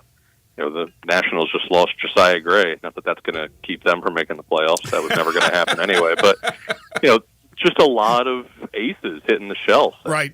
For certainly Shane Bieber. Right. Had 2 incredible starts for the Guardians. Looked like this could be an incredible contract year for him, and now he's, in Brandon Woodruff territory where he's going to be out for, at least half of next season. Now that he's had Tommy John surgery, he's probably not going to get really much of anything in free agency because of it. What, obviously a lot of people believe that the Braves are the best team in baseball. Without Spencer Strider, how big of an effect does that have on the Braves? Yeah, I think one of the big things with, both the Braves and the Dodgers, one of the reasons we were, obviously they had great hitters throughout both of those lineups, but they both had maybe 8 viable starting pitchers on the roster. Like with Strider out, they call up Alan Winans. They still have Bryce Elder down there. Dylan Dodd could pitch for them if need be. Like, you almost need that deep rotation at this point just because of all the injuries. So, I mean, obviously, Alan Winans is not Spencer Strider. There's going to be some drop-off there. But I think being able to kind of have that immunity to a pitching injury or 2 or even 3 is really what might tell us who's going to win, potentially 100 games this season. I mean, obviously we'll see come September, October time who actually has how many arms left in their rotation. I don't know if Strider is out for the year. I mean, obviously we don't know that yet, but if he's not pitching in the playoffs, that's going to definitely lower the Braves' World Series potential. Well, you can't write stories like this. I guess you can, but yesterday was National Siblings Day. And for those who follow baseball, you know what happened. For those who don't, Josh Naylor and his younger brother, Bo, both played for the Cleveland Guardians. Josh is more known. Bo, the younger brother, as I mentioned, they started both together and both hit a home run in the same inning in the Guardians' win over the White Sox. Come on National Siblings Day? Are you kidding me? I was not aware it was National Siblings Day. I neglected to contact any of mine. Thanks for letting me know. I'll give them a belated. You're supposed to give gifts. You got no gifts? Come on. No, I didn't even get a text from them, so maybe I shouldn't feel bad either. Yeah. But yeah, that was wild. And then they both had RBIs in the 10th inning too. Right. Yeah, they had the walk-off. They had the tying or one, whatever. Yeah, the tying one and the walk-off one. That's crazy, isn't it? That's something. It's pretty wild. But yeah, I mean, the Guardians, man, did nothing in the offseason. They were almost banking on Bo Naylor, Brain Racchio being these better versions of themselves as sophomores, if you will. Mm-hmm. And it's so far, I guess, kind of panning out. I mean, Bo Naylor's not even hitting 200, but at least he's able to hit some home runs. They're able to score, and Jose Ramirez isn't even doing that well yet. So, it feels like there's still room for improvement for them. Then again, somebody has to win that division, right? Yeah, exactly. Well, the Royals are right there. What the heck? Yeah, Kansas City, man, they hit the ball well. What is going on with Pittsburgh? Is what I don't. How is Pittsburgh 9-3? Yeah, I mean, they were 20-8 last year, right? Yeah, end of April, they were leading the division. I think they had the best record in the National League at the end of April last year, and then just crashed and burned. So we'll see. It's been 8 straight years that they've missed the playoffs by at least 10 games. So I feel like with Pittsburgh, wake me up on Memorial Day, and we'll see how we feel about them then. But it is impressive. Martin Perez, kind of been the guy he was 2 years ago with the Rangers. Maybe he's got some all-star potential. Having a healthy O'Neal Cruz along with Brian Hayes and Brian Reynolds. I mean, they did some work this offseason. I think they had some potential, but for them to be 9-3 with Mitch Keller's not pitching that well. David Bednar had just an implosion the other night. Their 2 all-stars from last year have been 2 of their least valuable players. So I'm really surprised that they've been as good as they have been, but I'm also not quite yet ready to believe it's for real. Encouraging news for Cardinals fans out there with the Sonny Gray debut. Yeah, and Lance Lynn pitched really well yesterday too. So that's you needed to see that. We'll see if Kyle Gibson can come around as well. And Zach Thompson pitching out of the bullpen now that he's going to be in that at least temporarily a long relief role. He pitched great yesterday for a couple of innings. So let's just see if Nolan Arenado and Paul Goldschmidt decide to show up. Right. That would help a lot. Is there anything you can possibly do? Maybe put a word in for the Cubs to realize that Kyle Hendricks is done. Yeah, I don't even know what to make of honestly any of the NL Central. Both Central divisions I feel like are just completely up for grabs. But the Cubs should win that division, right?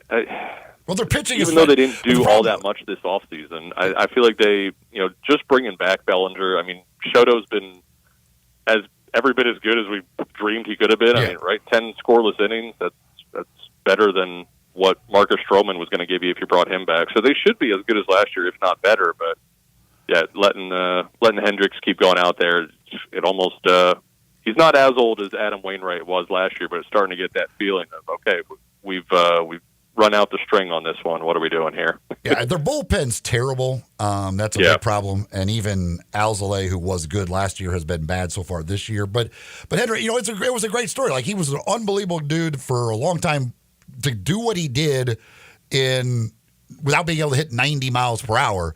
But now, like, apparently guys have figured it out. Like, he just gets tattooed every time he goes out there. And I'm like, I feel bad for the dude. Like, there's nothing else you can do. He just throws his 88 mile an hour fastball and his changeup, and guys are tattooing it. There's nothing else he can go to. You talking about Hendricks? Yeah. I jumped all over San Diego. I saw those numbers from Hendricks. I said I had to jump all over that with a bet.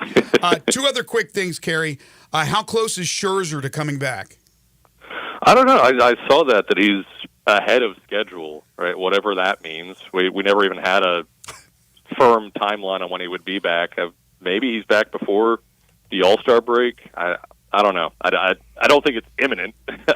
With all the injuries going on, I think they would be hesitant to rush him by any means, but also, Godspeed if you're trying to get in front of that bulldog trying to get back onto the mound. Right. And if you want to feel old, now, I don't feel old. I am old. But for you guys, especially you, Kerry, a guy named Jackson Holliday yesterday makes his Major League Baseball debut with the Orioles. For those who don't know, that is Matt Holliday's son.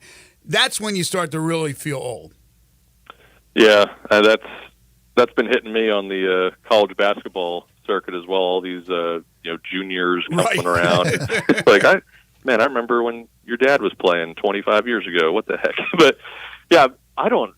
Why did they call it? If they had waited like 3 or 4 more days, they could have got another year on the back end of that. Like it seemed like they were going with the trying to avoid the.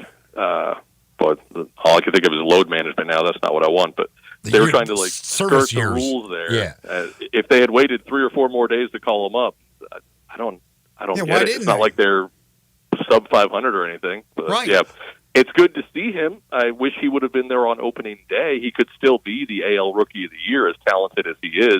I know he went 0 for 4 yesterday, but whatever. It's your debut. He'll be fine in due time. And the Orioles could be scary good now that he's there. Isn't with the new thing or whatever, if he wins Rookie of the Year, they get like a first-round draft pick or something for that?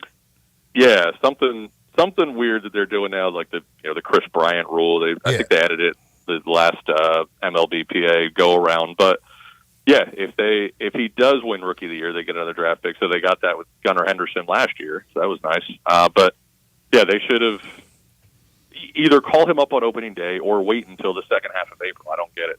This timing makes no sense whatsoever. Jackson wearing the number 7 in honor of his father, Matt. Of course, played the bulk of his career with the Cardinals, played a little bit with the Rockies as well. Do you remember who the last player in Baltimore was that wore number 7 before Holliday? Only because I saw the tweets about it, that it was Billy Ripken, right? Billy Ripken, the last one to wear number 7. He's Kerry Miller. Make sure to follow him. Read all his stories at Bleacher Report, covering Major League Baseball and college basketball. You also can follow him on Twitter at Carriage James. Now, he does join us every week, but he's got a couple weeks coming up for some family stuff, and then Kerry will be with us again. I don't know if it's the end of April or the beginning of May, and we'll have him throughout the course of the baseball season. So, Kerry, enjoy your time off. We'll talk to you in a couple of weeks. All right, sounds great. Take care, guys. You too. We will take a timeout, come back, and wrap up hour number 2. Again, we are scheduled to be joined at 9:05 by P.J. Haggerty, one of the new members of the Tigers basketball team. This is Sports 56 Mornings with Greg and Eli on Real Sports Talk, Sports 56 and 98.5 FM. Broadcasting from the Family Leisure Studio, we are Sports 56 and 98.5 FM.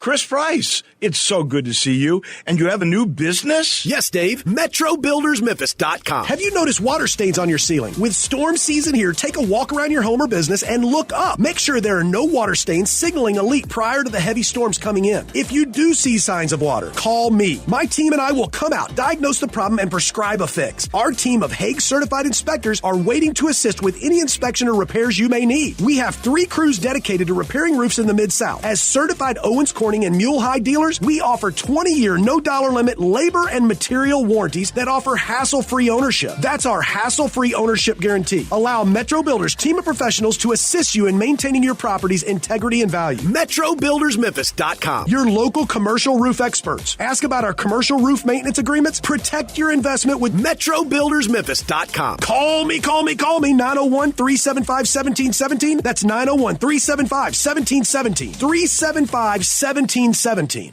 Napa Cafe celebrates 26 years in 2024. Hi, I'm Glenda Hastings, owner of Napa Cafe, and I want to thank you for making us part of your dining experiences. Treat yourself tonight with a delightful dinner. Maybe start with an appetizer like our baked sweet peculiar peppers stuffed with goat cheese and mozzarella, finished with basil pistou, and move on to one of our cozy dishes like the double chocolate stout braised boneless beef short ribs with tonkatsu sauce and creamy mashed potatoes, or a fresh seafood dish like our pan-roasted ginger buttered sea bass with cilantro soy vinaigrette. I get hungry just talking about it. Don't forget about dessert, our famous sweet buttermilk pie with brown sugar sauce, or drink your dessert with one of our signature dessert cocktails, like the lemon cheesecake martini, lemony, icy, frothy, and dusted with graham cracker crumbs. Napa Cafe, open Wednesday through Saturday for dinner starting at 5 o'clock. For reservations, visit our website at napacafe.com. Come join us as we celebrate 26 years of Napa Cafe. We can't wait to serve you.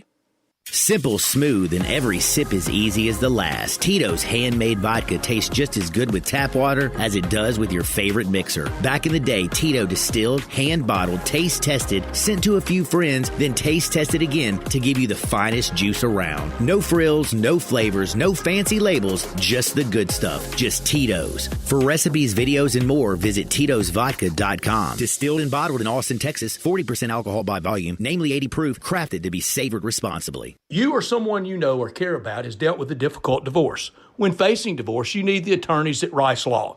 Nick and Larry Rice lead the firm with 3 generations and 7 decades of experience. Located in Memphis, serving the entire state of Tennessee and North Mississippi. Rice Law is who you need to call. Simple or difficult divorce, they know how to handle it. Call Rice Law at 901-526-6701, or for more information, visit them at aboutdivorce.com. That's aboutdivorce.com. Make your next grill your last with the Big Green Egg at East Memphis Ace. Smoke, bake, roast, sear, and grill, all with a lifetime warranty. Ready to cook in only 15 minutes with cook temperatures below 200, above 700, and anywhere in between. Change your at-home cooking experience for life with our unmatched, authentic wood-fired grill flavor that has our customers raving. Get your Big Green Egg and all our accessories at East Memphis Ace on the corner of South White Station and Quince Road. Now back to Sports 56 Mornings on Sports 56 and 98.5 FM. This hour is brought to you by James Gaddis Jewelers. Genuine diamonds, baby. Here once again, Greg Gaston and Eli Savoy. Very quietly, the Dallas Mavericks have won 16 of their last 18 games. Seems to be working with Kyrie and Doncic. I think the acquisitions of Daniel Gafford and P.J. Washington have been difference makers for Dallas. Now, Kyrie Irving has come out and he says that Luka Doncic should be the MVP. He said, quote, "We all knew how special this year was going to be. We knew how special this year was going to be just based on our practices, what Luka was doing, showcasing that all the time, really being more vocal, challenging his teammates, challenging me, and doing it in his own way. And I think that's the true sign of an MVP." 2 games remaining. Doncic is expected to win his first NBA scoring title. He's averaging 33.9 points, 9.2 rebounds, and 9.8 assists. I mean, he's nearly averaging a 30-point scoring triple-double. No player in league history has ever recorded such numbers in all 3 of those categories in a single season. Yet, and I've said it, Jokic should be the MVP. If not, Shai Gilgeous-Alexander. You certainly could throw Jalen Brunson into the mix with what he's doing. There's a few others out there. But you can't go wrong with Doncic. No, they're certainly very worthy of winning an MVP award. I mean, the numbers are ridiculous. They're currently the 5th seed, but they've won 50 games on the year already. So they've been very good. He's been very good. I would have no problem with him winning the MVP award. I certainly think you could make a great case to vote for Luka Doncic over any of those guys. I think so. I think, though, he's, for some reason, there's some of the so-called experts who have votes and things of that nature on different things that respect him but don't give him his full just rewards. I don't know what they think. I don't know what it is about him that not necessarily rubs them the wrong way, but just that they don't like about it. Maybe they think he's a gunner. I don't know. But when you make shots as consistently as he does, do you have any idea what he shoots from three? What his percentage is?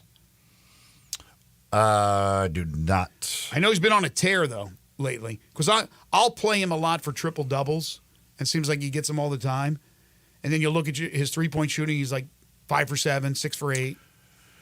Shoots 38% from three. Okay. On over 10 attempts per game. Respectable. Very, very respectable. Not like eye-popping, but very respectable. So we have a matchup already set up, right, in the West? With 4 and 5, with the Clippers and the Mavericks? Yes, they will be 4 and 5. Now, it could change, the order could flip. Right. Dallas could become 4 and the Clippers 5, but they will be the 4-5 matchup. Either way, whoever has home court advantage, that will be the matchup for sure. That's the only thing decided really in the West, because there's still a lot of other stuff that can happen with all these other matchups. Sacramento plays New Orleans tonight. If the Kings were to win that would put New Orleans and Phoenix tied for 6 and 7, with Sacramento a half game behind them, or a game behind them, I guess it would be. So yeah, it's then the Lakers and Warriors are only separated by a half game. If New Orleans were to beat Sacramento tonight, then Sacramento drops into a tie in the loss column with the Lakers, and the Warriors would all have 35 losses. So there's a lot of different ways that could sort things out in that Western Conference. Yeah, that's what I was going to ask you about the teams that are right now in the playoff in the top 6, and others that are in the play-in. And the Lakers and the Warriors separated by a half game. Now, they have clinched spots. Houston was eliminated half a week ago, whatever it was. But, yes, the Kings could drop into the play-in. I mean, they're already in the play-in, but they could drop down into the 9th or the 10th spot. And, again, it's the Lakers and Warriors we know are in the play-in, but they don't know what spots they'll be. They can't get to 6. But so they are guaranteed of being in the play-in. They're the only two that are guaranteed of being in the play-in, but we don't know but they could still move up in the play-in. Right. So, and again, so that means Friday night with the Lakers here in town. I would imagine, as long as they're healthy. I know Davis missed, I don't know if it was the last game the Lakers played, I think it was. And LeBron had missed the game before. But more than likely, those guys will be playing. And then we talked about Denver earlier.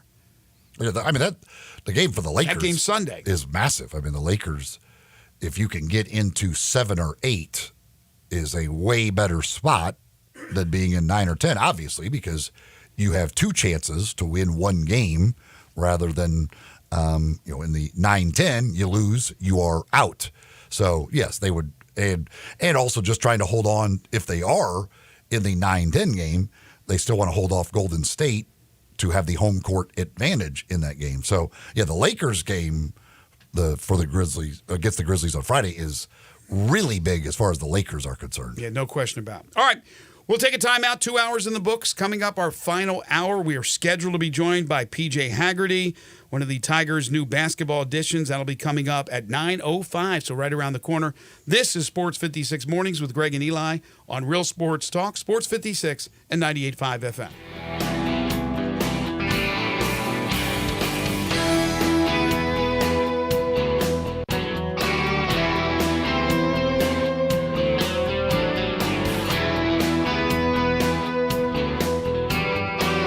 You don't have to be an executive to enjoy the Executive Happy Hour at 117 Prime, Memphis's premier downtown dining destination. But you'll feel like one. From 4 to 6 in the afternoon, Tuesday through Saturday, find your way to the bar at 117 Prime because that's where the Executive Happy Hour happens. And enjoy $1.50 Gulf oysters, $4 domestic beers, $7 house wines, and $7 cocktails, a daiquiri, an old-fashioned, a margarita, or a martini, and soak up the atmosphere at 117 Prime like a big shot.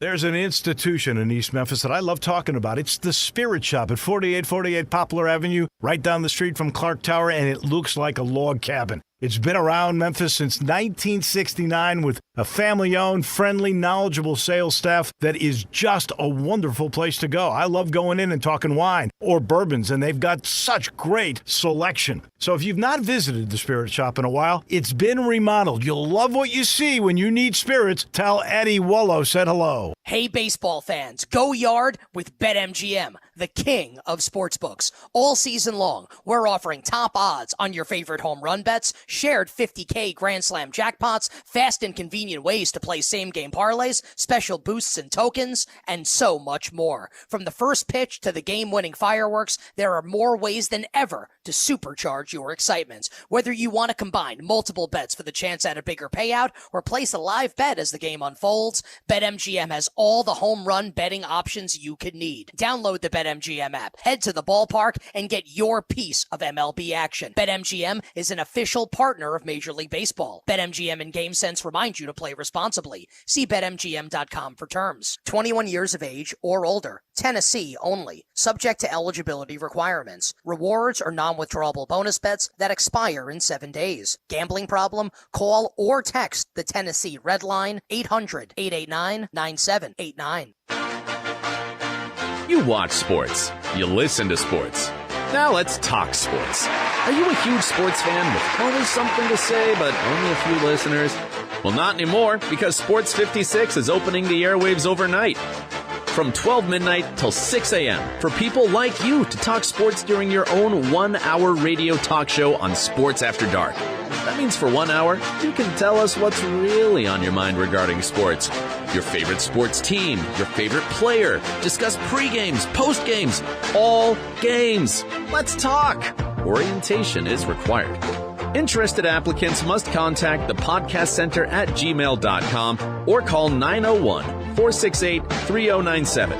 That's the podcast center at gmail.com or 901-468-3097. Amateur and professional talk show hosts encouraged to apply. Required orientation is Saturday, April 13th, or you can take it online.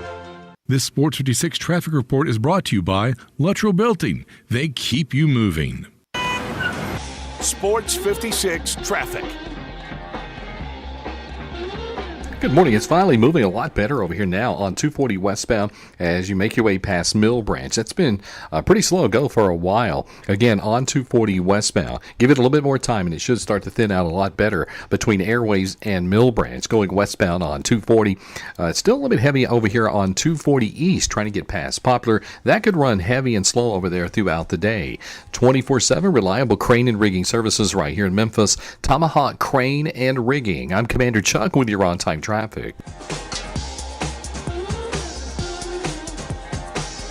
We are Sports 56, WHBQ Memphis, and W253DF Memphis, Flynn Broadcasting Stations.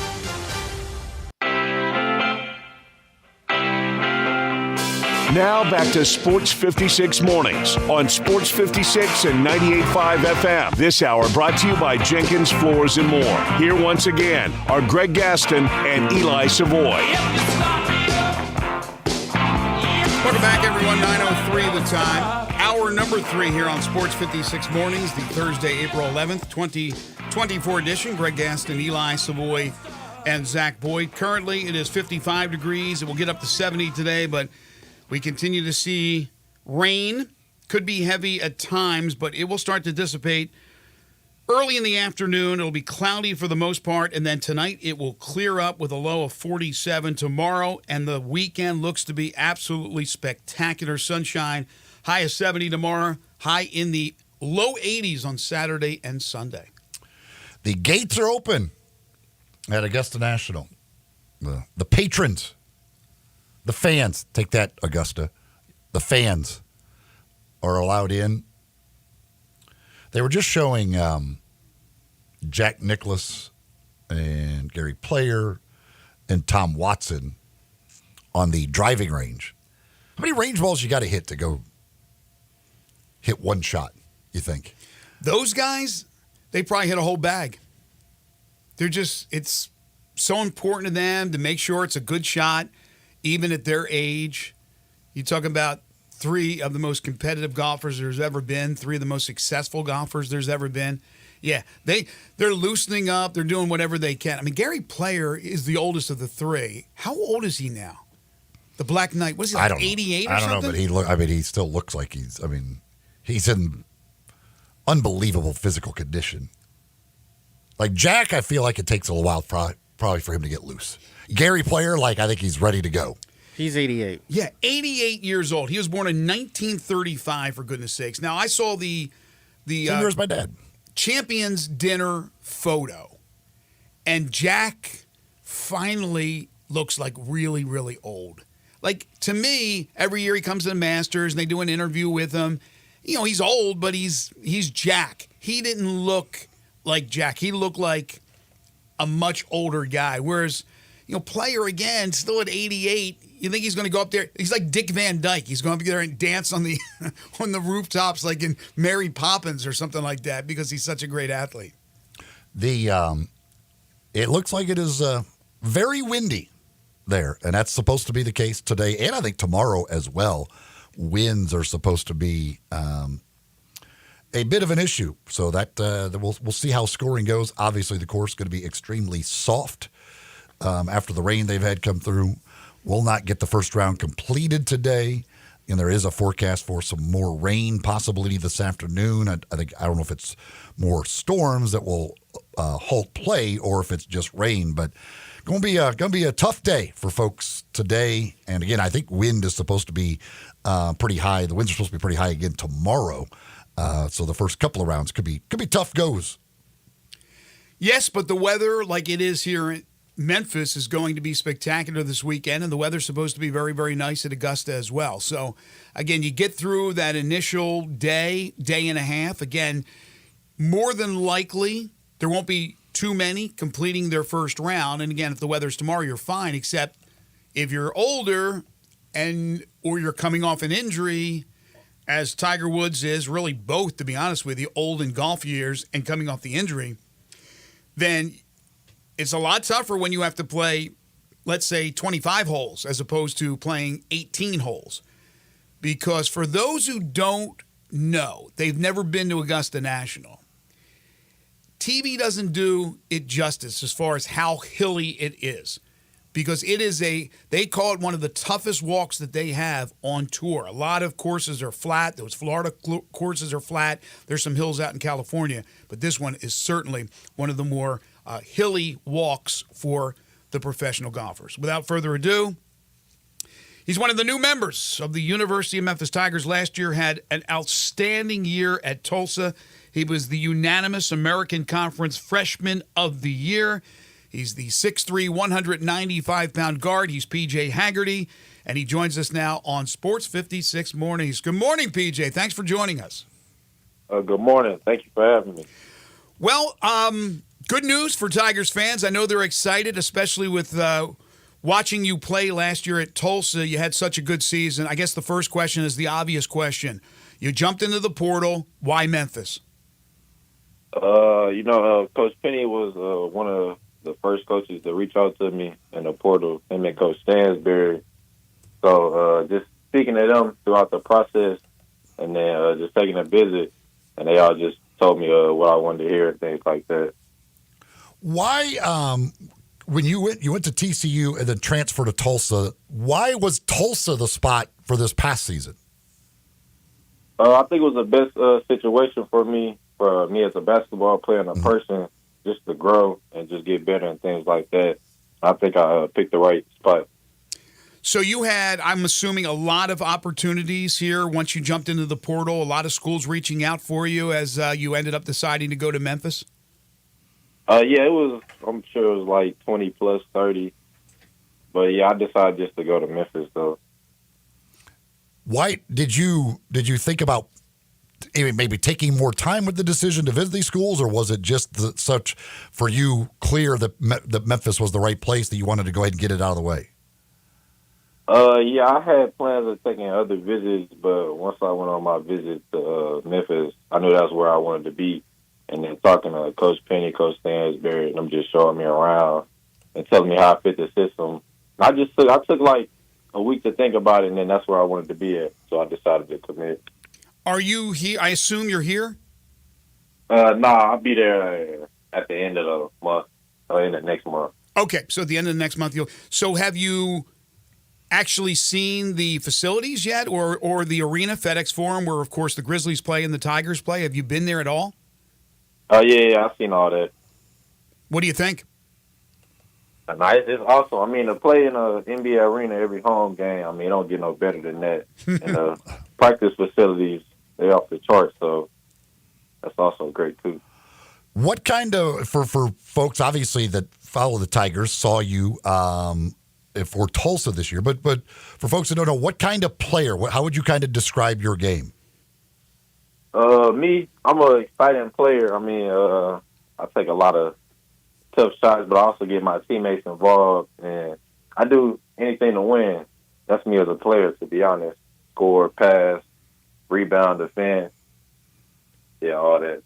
PJ Haggerty is joining us on the program. He is committed to Memphis through the portal after playing last year at Tulsa and was the unanimous American Conference Freshman of the Year. You can follow him on Twitter at HaggertyPJ, on Instagram at PJ_Haggerty_4. Well, you had a huge game against Memphis last year. It was a tough loss for you guys against the Tigers, but went for 27 points.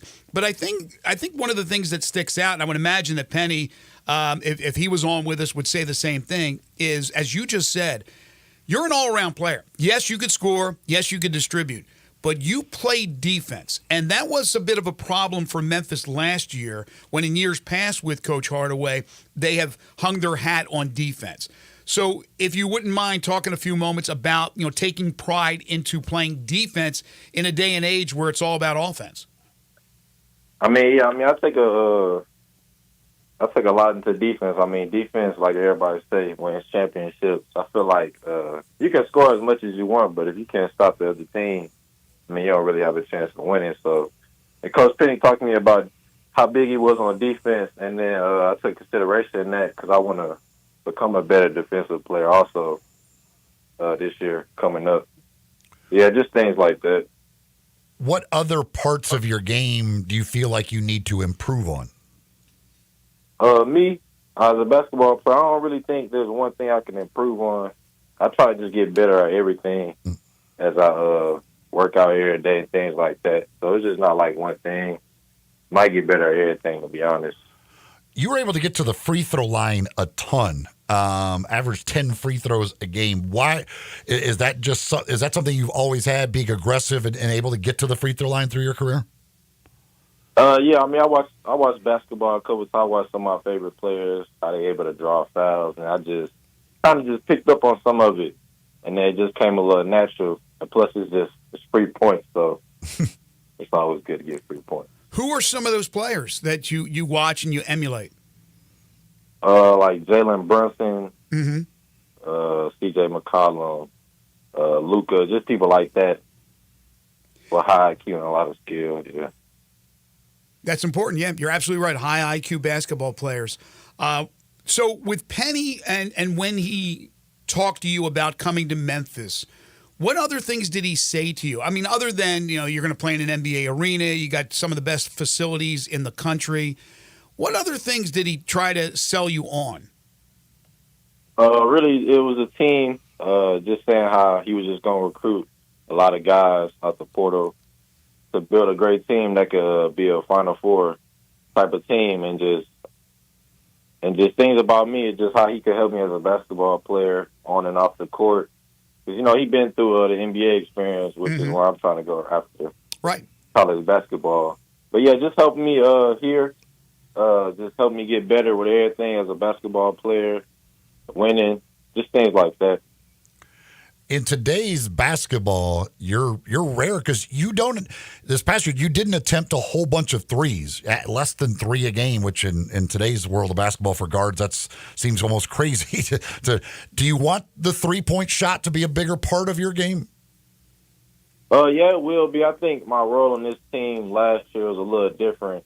I mean, I just had to get my teammates more involved and just looking for all kind of step back threes and stuff like that, which I'm capable of doing, but I didn't think it was just the best shot at times, so I just try to get my teammates involved in just things like that. Sometimes, but yeah, I add more of that for sure. Right. Sometimes basketball players don't like to be labeled as far as, you're a power forward or you're a 4 or you're a 5, you're a center. But do you want to be known, you're a point guard or are you a combo guard? How would you label yourself if you wanted to label yourself? I label myself as a point guard. Mm-hmm.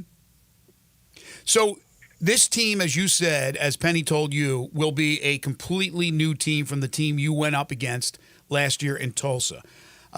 Not too many players coming back. I think Nick Jourdain has made a commitment to come back. So I was going to ask you if you knew anybody, but there's really nobody else on that team pretty much, with the exception of the possibility of David Jones returning. And I'm sure are very familiar with David Jones.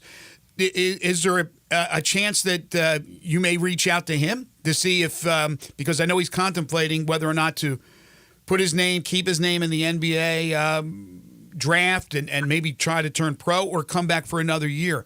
Would you do something like that? Would you help out in the recruitment of whether it be players returning or players that Penny would go after in the portal? I mean, yeah, I didn't text a couple people in the portal that's trying to come here. Some of them I know, some of them I don't. But y'all don't know about David Jones. They told me that he testing the NBA draft and all that, so I'm going to just let him do him, and I'm going to text him eventually. I'm going to just let him go through all that. Let him do his thing. But yes, like you said, You did reach out to other guys right now that are in the portal about the possibility of joining you in Memphis, correct? Yes, sir. What number are you going to wear here? Do you know? Number 4. So you're staying with 4? Is there a special meaning of the number 4 for you? Yeah, I mean, I was born in 2004, so I started hooping at 4, so I just always kept 4. You started hooping at the age of 4? Yeah. Well, first of all, when you said you were born in 2004, you just made me feel really, really old there for a second. I just think about that. Oh my gosh, born in 2004. That's crazy. So that worked because you didn't wear 4 when you were at TCU, did you? Nah, I had to wear 3. Somebody had my jersey, but it all worked out. So what's your family think of the move to Memphis? Yeah, I mean, through the process, I talked to them a lot just about how they felt and all the benefits of me going up there. And then when I decided to tell them, they was really excited and happy for me. It's a new place. That was my first time actually going on my visit. Never been to Memphis before. Oh, really? But yeah, they're really excited for me though. Just ready for the next journey. When you're making that decision, how big of a part did NIL potential play in making your decision? I mean, it didn't really play a part for me. It's not all about the money. It's just for who can just help me grow as a basketball player and just lead me to trying to get to the NBA. It was more about that than NIL.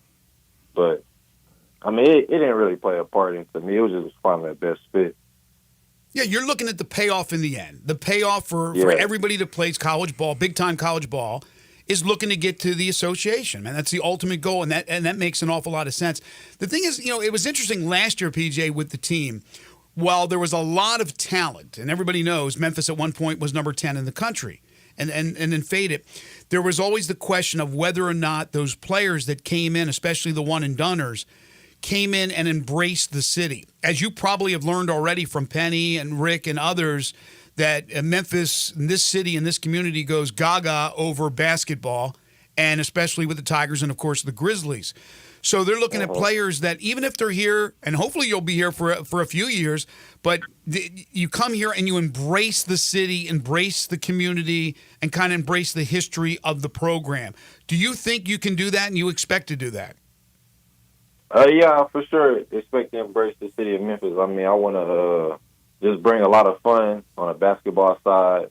And off the court, just be around, just make sure, like, just fans just see me around campus, around the city, just things like that. Really just try to be a face. And really, yeah, that's really it. Yeah. How much did everybody? How much did you know about Penny Hardaway and his playing career, what he was as a player? Man, I mean, I know a little bit. I don't really know a lot. I know he played with Shaq in the Orlando Magic. I know they call him bobblehead, but yeah, that's pretty much it. I ain't never just really seen him play basketball. But I told him I'm gonna watch some highlights though. Oh, you need to, PJ. You need to.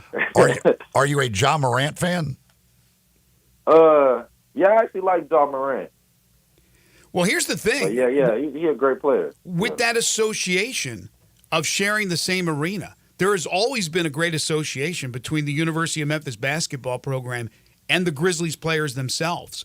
How cool was that? You talked about having the chance now to play in an NBA arena for all your home games. There is a relationship. Guys will show up and they'll be over at your facility, and these are NBA players. How neat is that to be able to have that, to maybe ask those guys for advice or to lean on them as they're right here in your own town? No, that'd be great for sure. I mean, just being around all those NBA guys, hopefully, and just seeing them, just talking to them. I mean, yeah, that's a great thing, just to get knowledge from them to help you as a basketball player. That's very beneficial. All right, so you got about, you said a month before you come to Memphis? Yeah, about a month.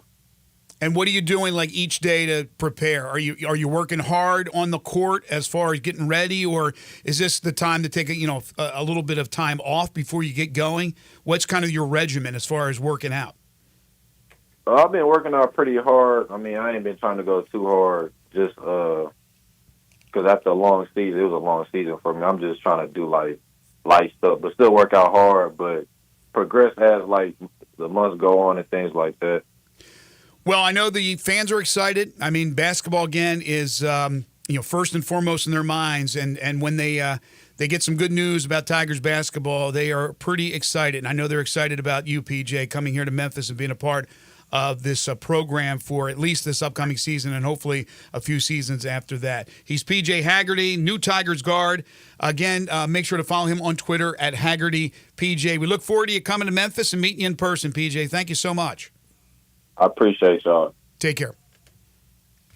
Again, labels himself the point guard, so not a combo guard. Again, a guy who scores. I've seen, obviously, video of him. I watched him play. He does distribute the ball well. I kind of lean more towards the distribution first and then the shooting and scoring second of a point guard. But I think he could do both. But he plays defense, and I think that's what's extremely important. And not to knock JQ, who was he's a good player for Memphis, but not a great defensive player. Haggerty, I think, brings a little bit more of that into play for Penny, which is something certainly that Penny is trying to get back to after a rough year defensively. Yeah, I mean, his ability to get to the free throw line is incredible. I mean, averaging 10 free throw attempts per game. Wow. And he shot more free throws than David Jones. And it felt like David Jones lived at the free throw line. PJ Haggerty got there more often than David Jones did. So he is a guy that, as he said, has the ability to draw fouls, gets to the rim. He's going to do that. And again, the 3-point shot, he doesn't shoot many. He didn't shoot a great percentage. He shot less than 30% on the season. But I think that's certainly an area to improve on and also take more of them. Well, again, if they get David Jones back, and I still think I'll believe it when I see it, but that's just me, thinking out loud. I don't know. I don't know that. I hope David Jones shoots up the draft boards. I mean, he's not in a lot of mocks. I see him once in a blue moon. I'll see him in, because everybody and their mom has a mock. I don't get it. I know defensively is where he has struggled and he has to be better, but he's a great rebounder. I'm talking about David Jones. But if they got him back, you have two prolific scorers. And you did 2 years ago with Davis and Williams. Although Williams a big, you would have two guys and David Jones is a small forward, but he plays sometimes bigger than he is because he's a great rebounder.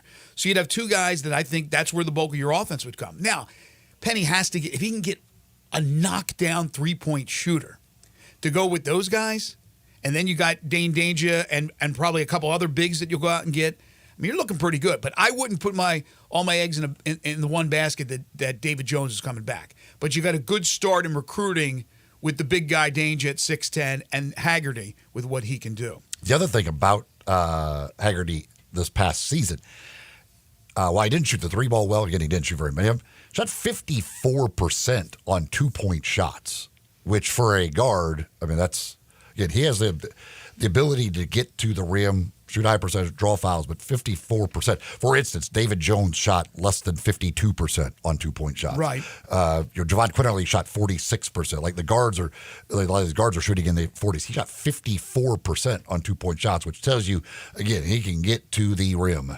Our third hour is brought to you by Jenkins Floors and More. If you're looking for flooring, carpeting, whether it be a home project, whether you are a builder, a contractor out there, this is the place because, number one, their product is great. Second of all, it's so easy to deal with Timmy and Rebecca Jenkins. Their family, it's a family-owned and operated business, but really the most important thing is they sell it wholesale.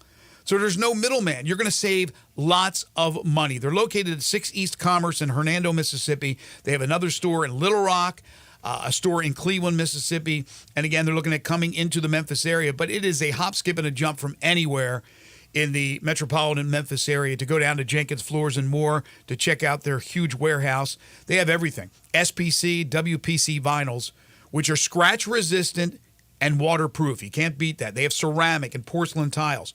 They have hardwoods by Portercraft, carpeting from Southern Luxury Carpet, backsplashes for your kitchens and bathrooms, plantation shutters, blinds, and so much more. And here's what's great too. They will come to you. All you have to do is contact them and tell them, hey, you want to get an estimate.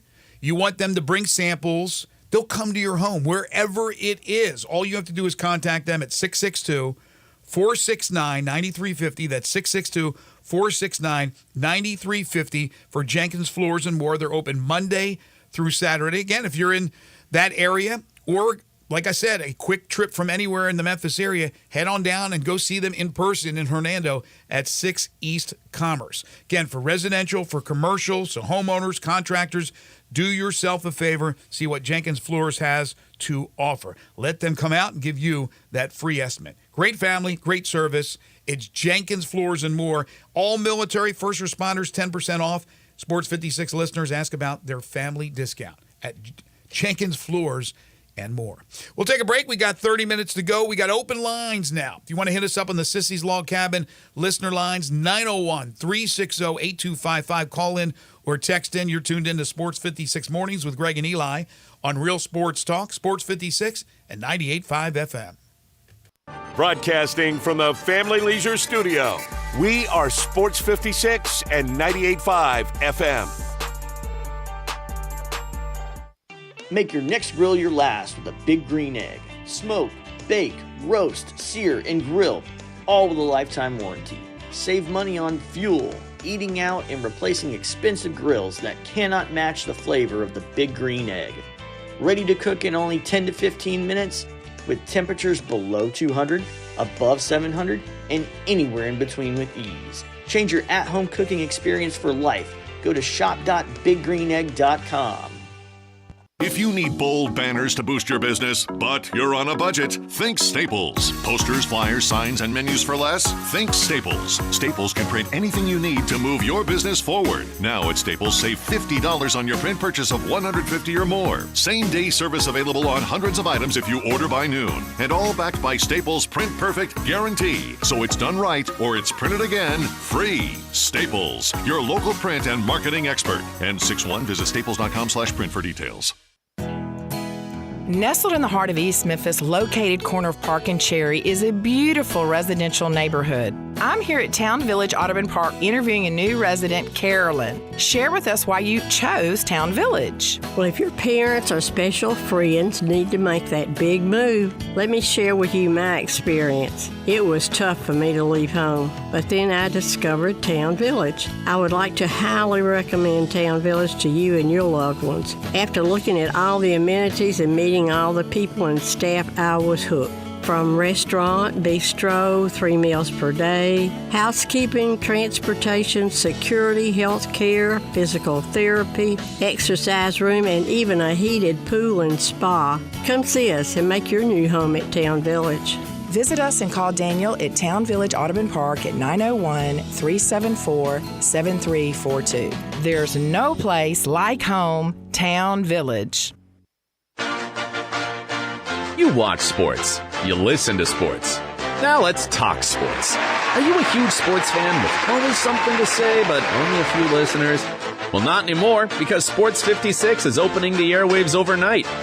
From 12 midnight till 6 a.m. for people like you to talk sports during your own 1-hour radio talk show on Sports After Dark. That means for 1 hour, you can tell us what's really on your mind regarding sports.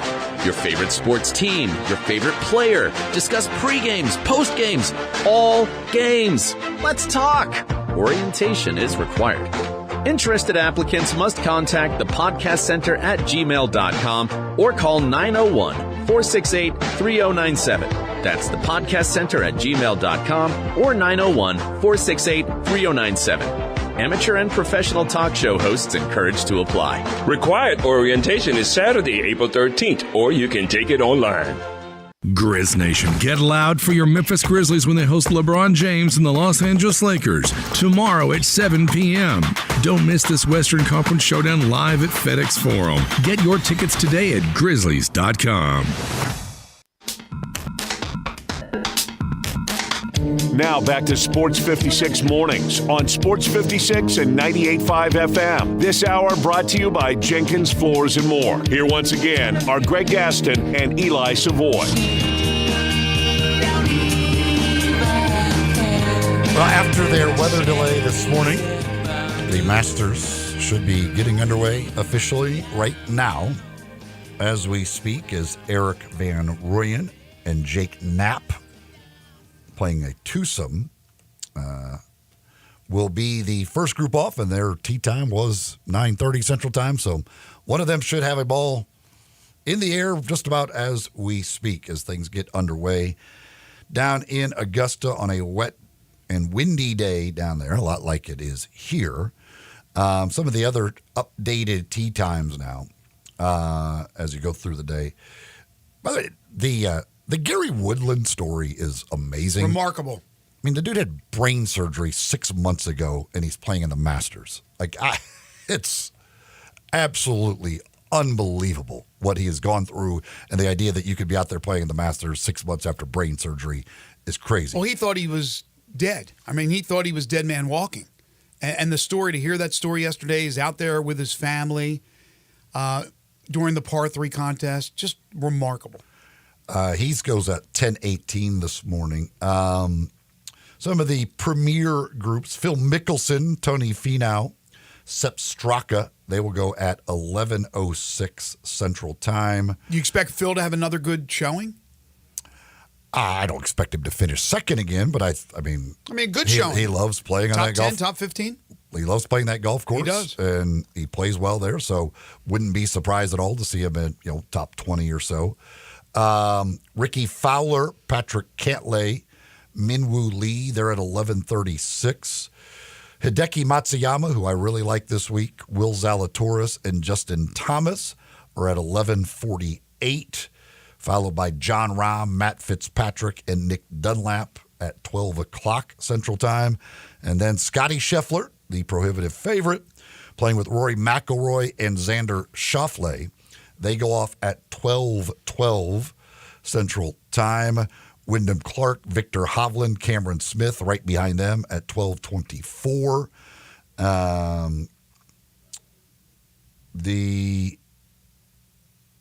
Let's see here.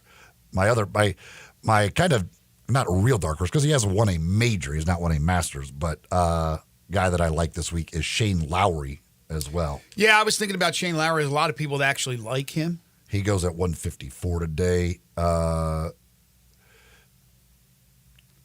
Adam Scott, Sam Burns, Cameron Young. A lot of people like Cameron Young as one of. If it's a first-time winner, that Cameron Young could be that guy. I picked him because he's a bomber, can maybe overpower. Even though it's very tough because it's all about the greens and putting it on the right side of the green with all the undulation.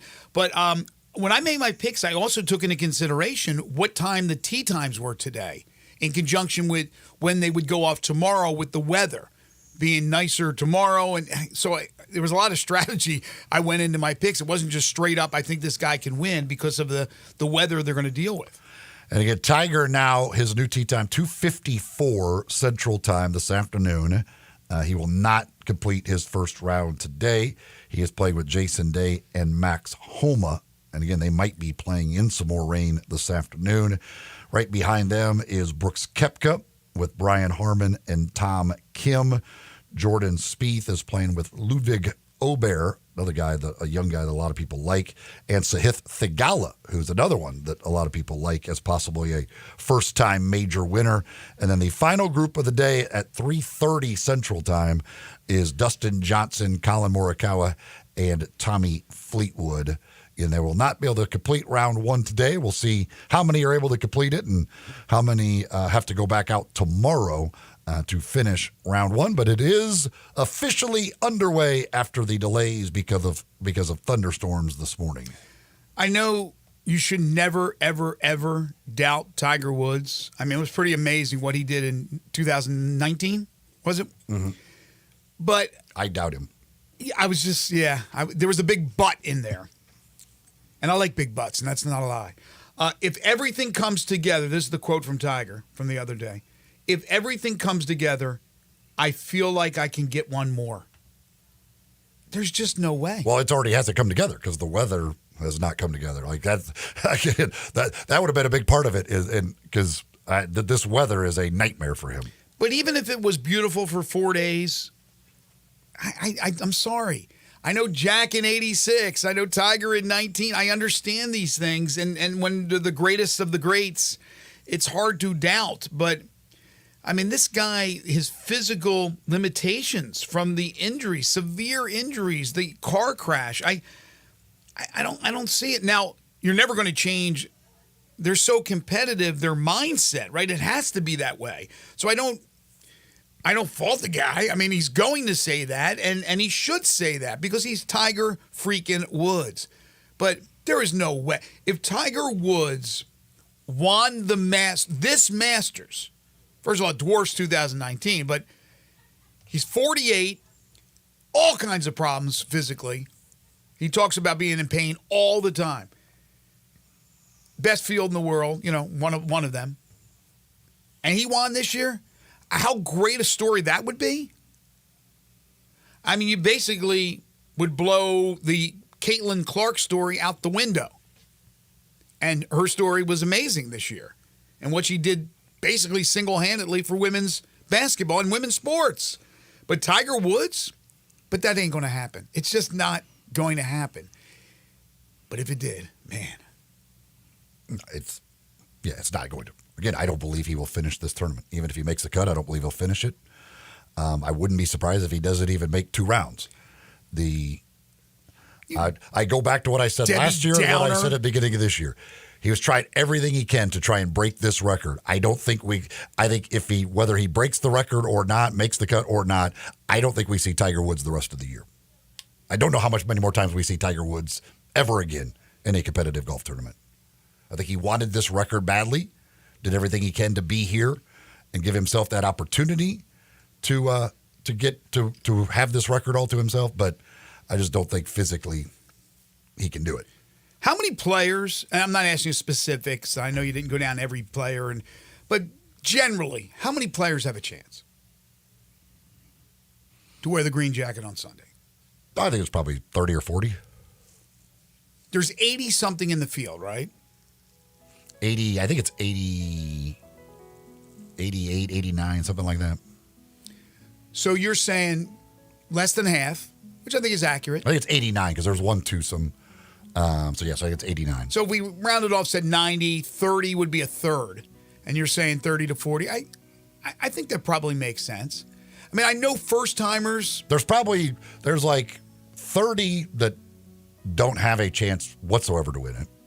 And there's probably 30 to 40 that do have a chance to win it. And there's others who, like lightning struck, all that, like amazing stuff. Yes, I guess they could win it, but probably not going to. I know first-timers don't win, but I'm sorry if you're going to write off, like, Wyndham Clark. I think Wyndham Clark has a chance. It's not like they haven't played and practiced on this course. They have. I know it's hard. Ricky Fowler, we talked about this earlier, winning the par 3 jinx. Maybe he reverses the jinx. Maybe Ricky Fowler would be, okay, other than Tiger Woods, okay, what would be the most popular win? Is it Ricky? Rory. Rory over Ricky? Yeah, he completes the career slam like it's... Yeah, but there's a lot of people that don't like him. They don't like his politics. They don't like him being... Rory is beloved, and if to complete the slam, Rory would be the next best. So you say he's more beloved? Rory became the face of the PGA Tour. He's the face, but it doesn't mean that he's the most popular player out there. He's the face by default, basically. I mean, he wanted to run with this and become vocal the way he has.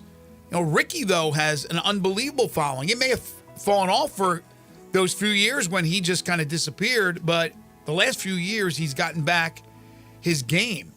I think it'd be a very, very popular win. What would be a very popular win? It just wouldn't be. What would be the unpopular win? Any of the live guys? There's not no unpopular win. People, I mean. By the way, Zach Boyd on the violin. Brooks Koepka, like fantastic. I'm not going to be mad if Koepka or Rahm wins or any of those guys. Okay. I mean, there's no, like, if Ian Poulter was in it, maybe, like people, but like even that, like I mean, people aren't going to be mad that they won it. There are some people that just hate live and they haven't gotten over it. It seems like all the players on the PGA Tour have gotten over it, but some of those fans haven't gotten over it. How about Vern, Uncle Vern, his final Masters? He is how old? Is he a little younger than Gary Player? Vern's got to be. He's up there. I don't know. Mid-80s? Is he older than that? I'm going to try to look up Vern. But Vern's final. What do you think about Vern one more time around the block for him? He deserves it, right? Vern at the Masters 83 is fine. Like, I don't. Like, Vern was done calling football. Like, he couldn't.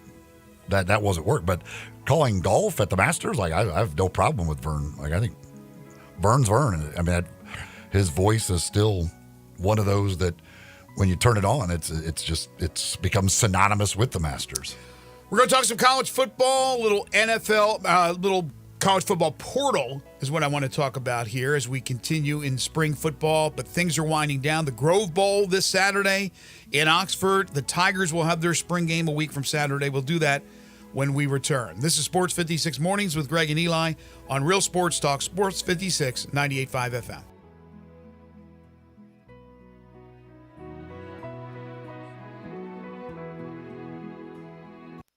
Be sure to follow us at Sports56 WHBQ on Twitter, Facebook, Instagram, and YouTube to watch live video of our shows, stay up to date with station events, and have chances to win prizes.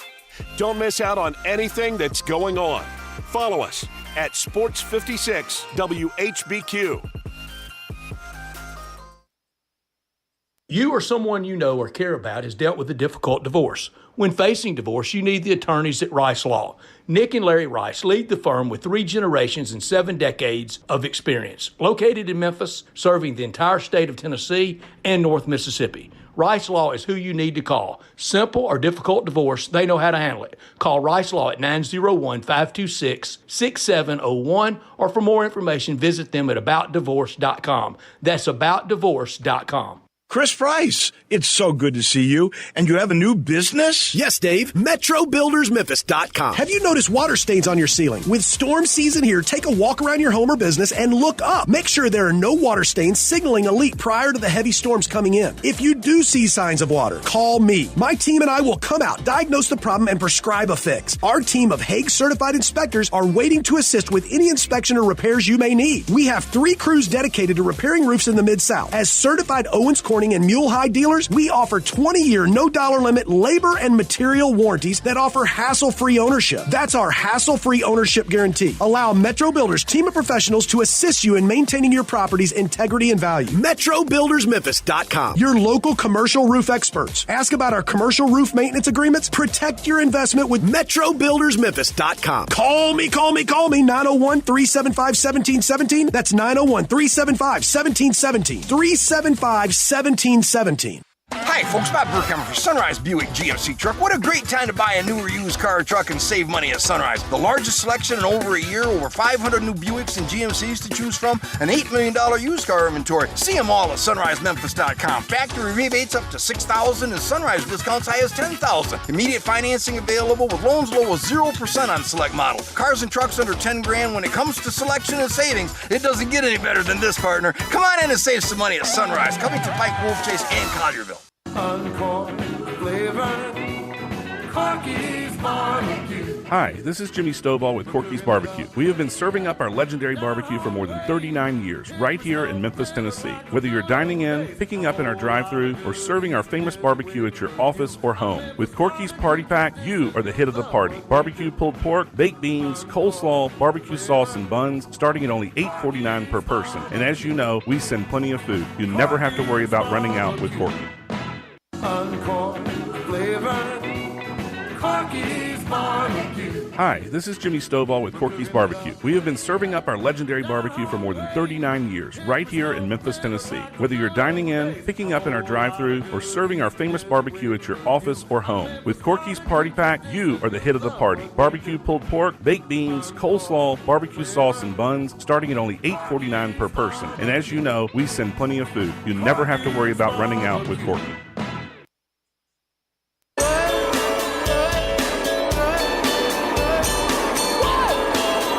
Now back to Sports 56 Mornings on Sports 56 and 98.5 FM. This hour brought to you by Jenkins Floors and More. Here once again are Greg Gaston and Eli Savoy.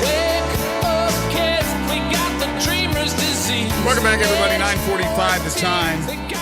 If you missed our interview with new Tiger PJ Haggerty, we'll have that posted for you. Featured audio on the website. That's sportsmemphis.com. Listen to it at your leisure. Of course, all our interviews. We got the shows broken down hourly, so you can listen to the podcast of all our shows here on Sports 56 98.5 FM. So the college football spring transfer window opens next week. And Adam Rittenberg has written a story for ESPN about teams that are going to be active. I would think that a lot of teams are going to be active. Certainly it will depend on how many players you lose in the portal or what positions you think that you have not filled adequately. He expects, through his conversations with coaches, that there's going to be a lot of activity to fill those needs. I'll be interested to see when it comes to Memphis. Now, I've been told by people that listen to the show and friends and all that, well, there'll be players, but those players will be the backups, the guys that were beaten out for jobs or doesn't appear that they'll win the job and things of that nature. And that's correct for the most part. But you never know. There could be a guy who's disgruntled just not because of playing time, just all of a sudden doesn't like his position coach or feels like, I want to move on. And now that you can do so without penalty, you can just flip teams. There's new coaches in spots at different places after you've made commitments. So there could be any reasons why guys jump into the portal again next week when this new window opens up.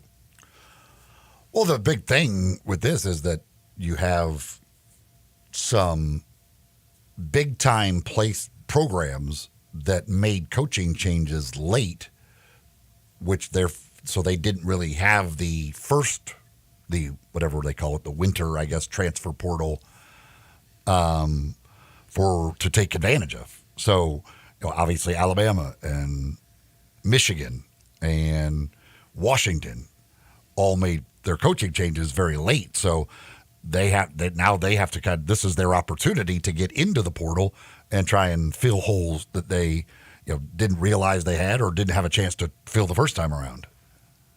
There is some breaking news, and I just want to try to confirm this. Looking at a couple of different sites. Yeah, I want to make sure it's not fake Adam Schefter. Appears O.J. Simpson has passed away. Yeah, this is Schefter. This is accurate.